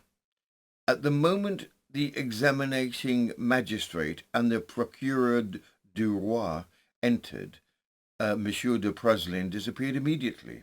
He went to an upper floor on which was his bedroom. It is thought with reason that this instant, that finding himself suspected, he swallowed the poison. About 3 hours had elapsed when the Procureur General had expressed a suspicion, and from that moment the complexion of the Duke becomes yellow. This was a result of the poison. The disorder in the organization augmented visibly when the Procureur du Roi told the Duke that overwhelming charges there were against him. "Confess that you are guilty," said the Procureur du Roi. "Confess that you have assassinated your wife." The Duke looked at the magistrate and concealed his face with his hands. "For yourself, if not for society, you are bound to speak the truth. The honour of your family makes this a duty." The Duke cast his eye on the magistrate and appeared as if he was going to confess his crime, but suddenly he turned round and said decidedly, "I cannot say that I have assassinated her. I did not do it." The Procureur General persisted, but the Duke would not reply a single word. From this moment, the Duke was rigorously watched. Dr. Louis, his habitual physician, endeavoured to combat the effects of the poison, which, in consequence of the overdose, did not produce immediate mortal consequences. It was discovered that it was not laudanum that he had taken, but arsenic, and the physicians had not suspected it. But after the 20th, the Duke improved. On that day he was in a state to be interrogated by an examining magistrate, and on the 21st he was removed to the prison of Luxembourg. On the 22nd, the Duke was much better. He was able to speak to the Chancellor and the Grand Referendary, and conversed during the whole day with his physician. This improvement ceased suddenly. On the 23rd, the vomiting returned, and he was in such a state that he could, with great difficulty, utter a few words in reply to the Chancellor. "Did you murder your wife?" said the Chancellor. "In order to reply, I need time and strength, and both are wanting." "But there is not much time or much strength required," replied the Chancellor. "It is yes or no." "I have no strength to reply." The two interrogatories which took place in the prison of the Luxembourg may be summed up in these few words: "We made no avowal." He replied nothing decidedly. It was only in the afternoon of that the symptoms of poison again appeared with fresh intensity. The same night the evil gained ground. Dreadful suffering tortured the prisoner. Convulsions came on, and the next day it was evident that his death was approaching. As shocking as the murders and deaths are, the Court of Peers takes place to try the now deceased Duke de Praslin for murder. A very numerous amount of correspondence is found amongst the Duke and Duchess's personal effects. What is clearly relayed is the Duchess's utter despair of what she perceived to be the treatment of herself, discarded and separated from her children. The Court of Peers finds the Duc de Praslin guilty of the murder of his wife, the Duchess. Case 8. Dismembered in Paris. A parcel, a fortune, and a calculated murder. True crime from 1878. This final case begins with something deeply unsettling. Not a body, but a parcel, left behind in a modest Paris lodging, paid for in advance, and beginning slowly to smell. At first, it was dismissed as something trivial, a dead animal, something forgotten, until the landlady opened it, and inside were human remains. Arms, legs, carefully wrapped and deliberately concealed. And at almost the same time, a widow, a woman of modest means but careful savings, was reported missing. She had been last seen in the company of a young man, a financial adviser, educated, respectable, and recommended to her as someone she could trust. What followed would uncover not only a murder, but a crime carried out with chilling precision by two young men from good families who believed themselves clever enough to outthink the law. And in the aftermath, the case would raise a question that troubled many at the time. Not simply how such a crime could be committed, but whether education and intellect might make a killer far more dangerous. Background: Lebayez and Barret. Paul Lebayez, 24, and Émile Barret, 25, were friends. A main thing the two had in common was a propensity for indulgence and a wish for the good life. Both young men came from respectable families. Indeed, Lebayez's father was a well-known painter who had begun to work with photography. In the papers, both men were described thus: Barret is 25 years, Lebayez 24, and Leontine Lepin, Barret's girlfriend, 25. Barret is a short man with brown hair. He wears a beard and a moustache, and his features are tolerably regular. Lebayez is dark and better looking than Barret. He is indeed quite a fine-looking fellow with a highly intelligent expression. The two young men had met at the college in Angers. Lebayez, in theory, was a medical student, although the college would later, after the horrific crime, state categorically that he did not show up anywhere within their register. Barret had been sent to the college by his father for training to be a notary, a career path he showed little inclination for. Instead, Barret became addicted to playing the stock market, an expensive hobby and one that he was not very good at. Barret also had a mistress, the concierge of the building, Leontine Lepin, who would play a small part in the crime to come. Barret, once again with help from his father, set up his own business as a financial advisor, but his business, such as it was, collapsed. Instead, Barret spent much of his time speculating on the stock market. Madame Gillet. Madame Gillet worked as a milkmaid in the morning and did cleaning in the afternoons and evenings. It was a hard life, which showed on her physical frame of hunched shoulders and gnarled hands. Madame Gillet was a widow and a woman who was good at living cheaply and saving her money. As she looked for some guidance of what to do with her painstakingly saved nest egg, she is given the name of Barret, possibly due to his lower fees, and shares information about her wealth. It will seal her doom. The crime. The proprietress, who runs a small hotel in Paris, discerns a terrible smell in her house. Searching for the cause of the smell, possibly a dead rat, she narrows it down to a parcel that had been left by a guest who had paid for lodgings and then left, leaving the parcel behind. Upon opening it, 2 arms and 2 legs are found. They have been wrapped in some old clothing with the initials L.M. The gentleman who had signed in had signed his name as Emile Gerard. Police are called in and are able to tie the discovered dismembered appendages with the report of a missing milkmaid.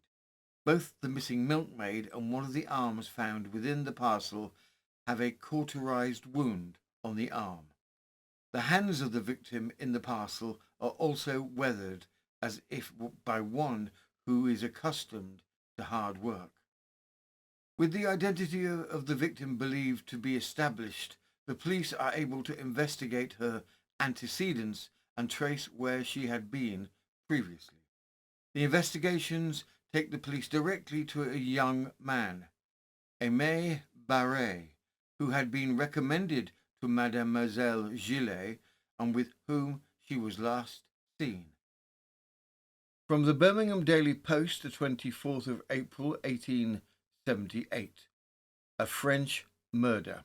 Barré, the man arrested some days ago as the suspected murderer of Madame Gillet, the milk seller, part of whose body was discovered in furnished lodgings in the Rue Polveau, has confessed his guilt, and his 2 accomplices are likely to be arrested. He came to Paris from Angers 4 years ago as a notary clerk, but last June started in business on his own account with 3,000 francs he had received from his father.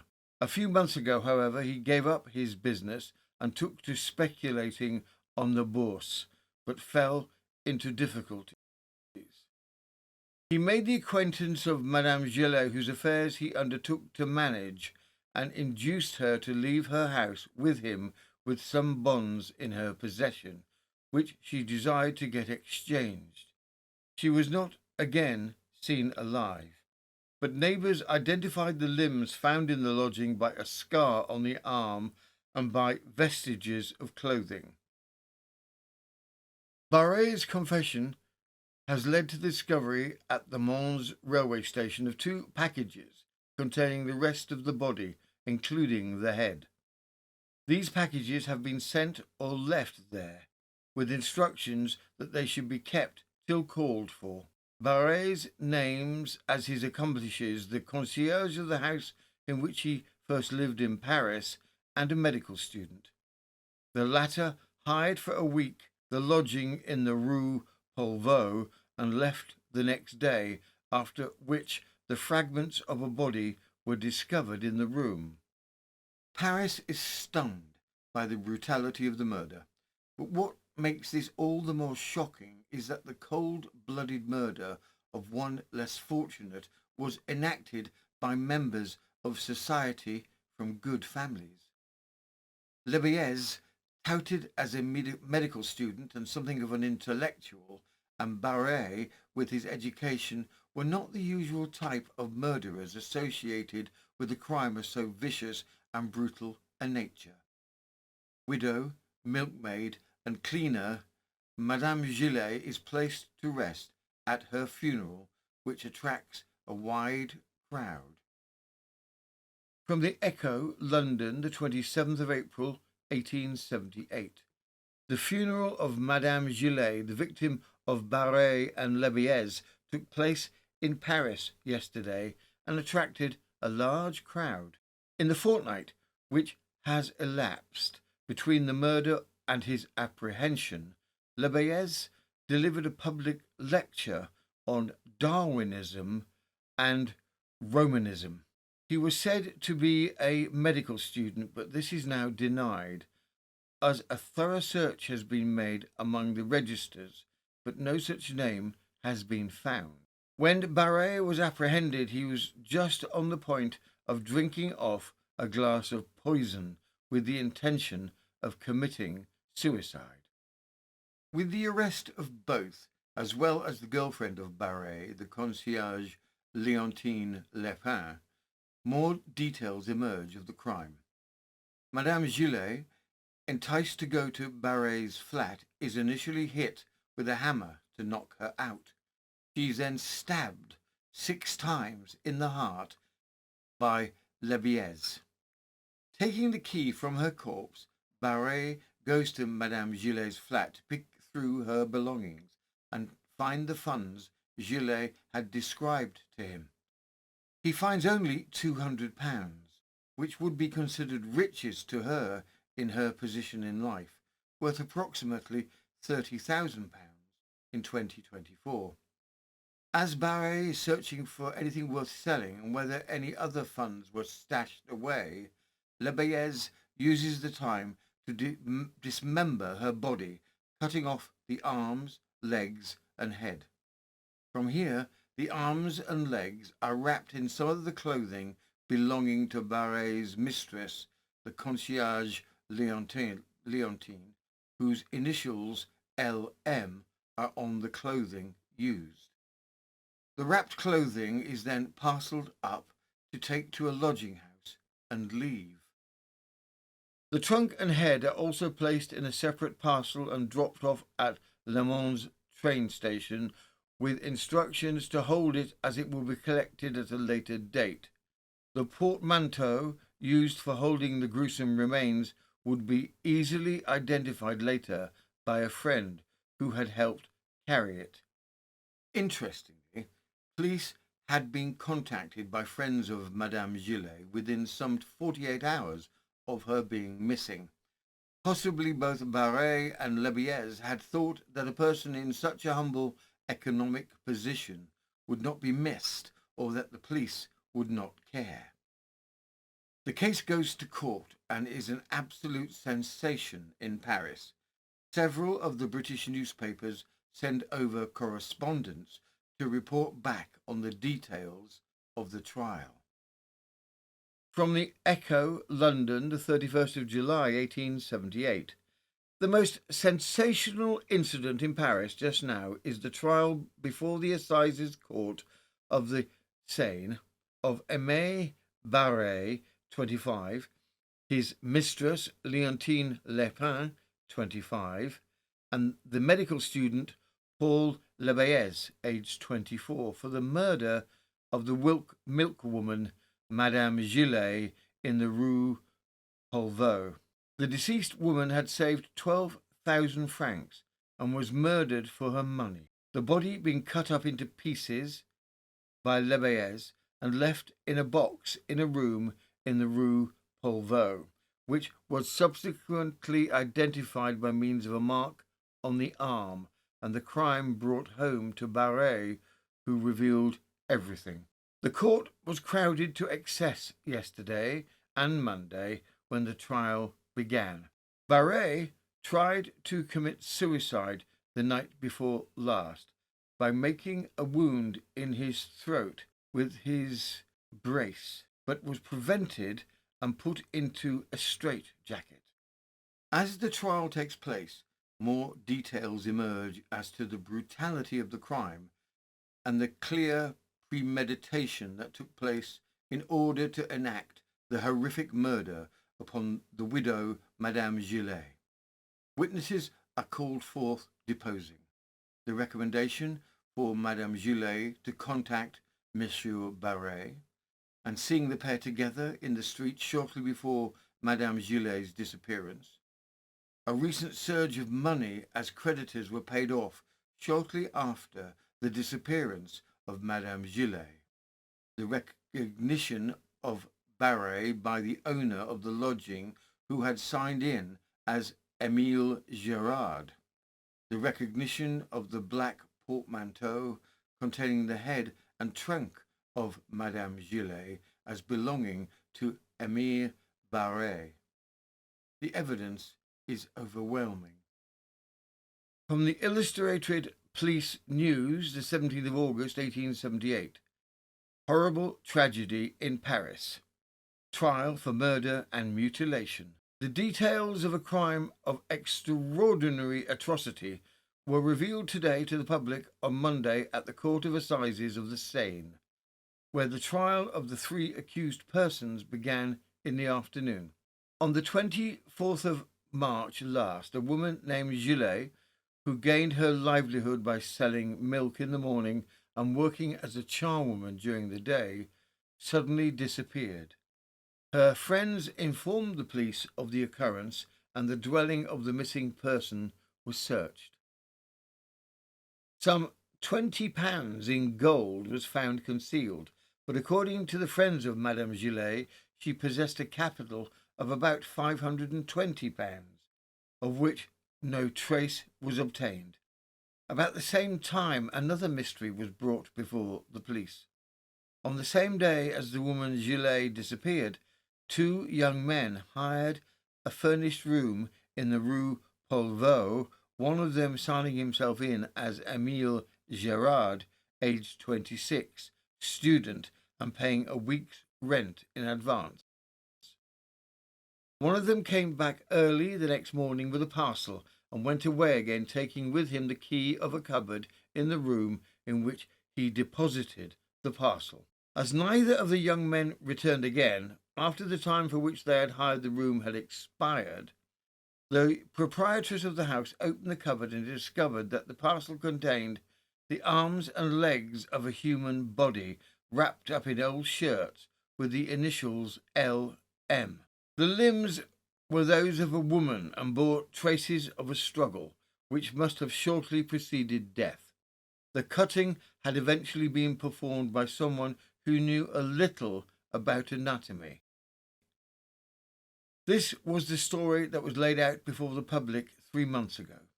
The police became at once convinced that the limbs were those of the missing woman Gillet, and that the purpose of the murderers was to rob her of her money, of which no trace had been found on the premises. Her memoranda of purchases were, however, afterwards discovered, and some of the number of the securities she had bought were traced to money changers, who had received them from a broker named Barret, who, it was ascertained, had just before been recommended to her as a good medium for her investments. Barret was apprehended and his apartments searched. In them were found shirts bearing the initials L.M. and identical with those which the limbs found in the Rue Polveau were wrapped up. Barret, confronted with these other proofs, confessed that he had murdered the woman Gillet and mentioned the name of an accomplice, Leibes, a student of medicine, who was at once likewise apprehended, as well as the mistress of Barret, Leontine Maurice or Lepin, whose initials were those on the shirt in question. From their confessions and first-hand evidence, it appears that Barret and Leibes both received a good education at the College of Angers and are the sons of very respectable residents in the town. They were both of exceedingly loose habits and continually in pecuniary difficulties. Barret came to Paris to prepare himself for admission as a notary, but from gambling occasionally on the bourse, he came to entirely devote himself to it, and he set up eventually a money agency. Leibes, a medical student in Paris of equally dissolute habits, was his bosom associate. The woman Gillet, having employed Barret as her exchange agent, the latter learnt that she was in possession of some wealth, and he and Leibes determined to help themselves out of their immediate difficulties by murdering her and stealing her property. Their project was carried out on the 23rd of March. Barret, passing the victim at her stand, asked her to bring some milk at once to his apartment. The box had been purchased for her body, and when she arrived in his room, Barret struck her on the head with the hammer while Lebeez stabbed her. Lebeez then cut up the body as it would not go in the box and disposed of the rest in the way already described. The box was taken to the station of the Orleans Railway as luggage, and Barré asking for a ticket for Mons, which he did not use. Immediately after the murder, Barré went to Madame Gillet's apartment with the key he had found in her pocket and obtained possession of the greater part of her security. This was the story as told by the prosecutor. The woman Lapin was also tried for knowingly receiving stolen goods. On Thursday, the trial was continued by the examination of Leontine Lapin, also known as Morris, and several other witnesses. Great excitement was produced in court by the fainting of one of these, the woman who lived with Lebeez. She was made to return and her testimony had to be read. The drift of the evidence was to show that the murder that had been committed by Barré and Lebeez and retained all their presence and sang-froid. The evidence of Lebeez himself was appalling, as showing his brutal vanity and indifference. When the magistrate remarked the near perfection with which the body had been cut up, Lebeez said, "Oh yes, I did that neatly." Barré on Tuesday admitted that the blow with the hammer which he inflicted on the widow as she came into the room was not mortal. "I obeyed Lebeez," he stated, "who said to me, 'Stun her, and I will do the rest.'" Whilst Barré remains pale and quivering throughout the trial, Lebeez is calm and detached. Much is made of his apparent lack of any kind of remorse. Charles Darwin. It was during this time that Darwin's theory of evolution was being reviewed and considered in France. It was generally dismissed, being almost impossible for the average Frenchman to even consider the idea that humans could be derived from apes. Lebeez, in contrast to the general public at the time, was a firm believer. During the 2 weeks between the time of the murder and his arrest, Lebeez had given a lecture on Darwinism, focusing on the aspect of the theory regarding the strong overcoming the weak. Retrospectively, it almost seemed as if he was justifying the killing of Madame Gillet as a type of prey. From the Illustrated Police News, the 10th of August, 1878. The Parisian Tragedy. The trial of Barré and Lebeez for the murder of Madame Gillet and the cutting of the body in pieces, and of the woman Lapin for knowingly receiving stolen property, has terminated in Paris. Barré and Lebeez were condemned to death, and the woman Lapin to 3 years' imprisonment. The trial has caused much excitement in Paris. The fact that the murderers were men of good education and that one of them, Lebeez, had been held by persons in a position to test his capacities to be a man of talents and acquirements above the average of men even of his own class, was already enough to arouse curiosity. But when it was discovered that with the money he had derived from the share in the brutal assassination of a poor old milk woman, he had entered into partnership with the journalist for the foundation of a newspaper, the story, which already seemed no longer like reality, but rather as if it were some horrible work of fiction devised for the readers of penny dreadfuls, began to be followed with feverish interest, which has lasted till the close of the trial.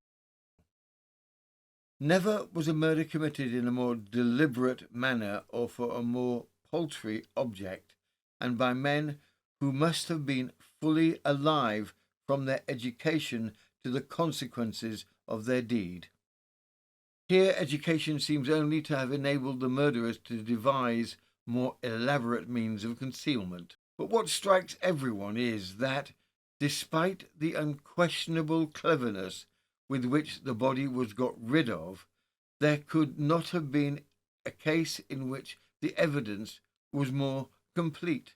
So curious an oversight was committed by the murderers as to leave the initials on the shirt in which parts of the body were wrapped. But although oversights seem inevitable when men are in the strained state of mind which knowledge of the terrible consequences of such a deed must engender, it is stranger that Barré and Lebiès should have thought they could escape detection. According to the papers, both Barré and Lebiès remain unmoved when sentenced. The concierge and girlfriend of Lepin shrieks, collapses, and has to be carried out of court as she is sentenced to 3 years imprisonment. As expected, pleas are made by both Barré and Lebiès for clemency and a commutation to life imprisonment. Feelings are running so high within France, and with the clear international coverage of the crime and the trial, there is little chance that any kind of reprieve would be given. Barré, it would seem, clings to hope, whilst Lebiès has consigned himself to his fate. From the Hertfordshire and Cambridgeshire Reporter and Royston Chronicle, the 13th of September 1878, double execution. According to the Paris correspondent of the Daily Telegraph, Barré and Lebiès, who enticed a widow woman into their lodging on the pretext of exchanging some bonds for her, and then murdered her, were executed between 5 and 6 on Saturday morning in the square opposite La Roquette prison. An attempt is always made to keep the day of the execution secret, but in this case, Fridays and Sundays being always avoided, there was less uncertainty than usual, and a large crowd collected tonight to wait for the ghastly spectacle. The police and soldiery were not sufficiently strong, and at the last moment the enclosure round the guillotine was forced by the mob. The daily correspondent of the Daily Telegraph gives the following account of the execution. These 2 men, who barbarously killed an old woman to get possession of her savings, amounting to some £200, were publicly guillotined yesterday morning in front of the prison at La Roquette. Contrary to custom, the public generally had got to know beforehand the time at which the execution would take place, and the consequence was the assembly of an immense crowd on the Place de la Roquette, whence a confused noise composed of loud jests and murmurs proceeded, which must have reached the ears of the condemned men. If so, this was the first intimation that they had their appeal for mercy was finally refused by the marshal. When the hour arrived for conducting the prisoners to the scaffold, the officers proceeded first to the cell of Barré. Their communication filled him with terror. He trembled and could only steady himself with a copious draught of wine and puffing furiously at a cigarette. Before accompanying the officers and the priest, he examined a mass of papers so slowly that the impression left on those present was that he designed to gain time. Lebiès, the medical student who cut the bodies into pieces, acted very differently. He had sat up playing cards till 3 in the morning, at which time his calculations must have been disturbed by the cries of the ribald mob without. After putting aside the cards, he read some pages in History of Navigators and then went quietly to sleep. On entering his cell in the morning, the officers were obliged to wake him from a deep slumber. When he understood their business, he at once jumped out of bed, dressed himself, and set to work to arrange his papers, refusing to drink or smoke. He went through the process of pinioning with perfect calmness, offering in that respect contrast to his companion, who was obliged to drink more wine in order to sustain the operation. On starting for the scaffold, Barré asked for another cigarette, which was refused. On the way out of the prison, the warden were obliged to support Barré. Lebeez, on the contrary, walked with a steady step. The only moment at which the latter winced was when he saw his companion's head roll from the knife and witnessed the gush of blood through which he had to walk to his own doom. Pronouncing the words, "Adieu, messieurs," he stepped forward, one of his old companions calling out from the crowd, "Bravo, Lebeez!" In another second, also had passed through the hands of the executioner.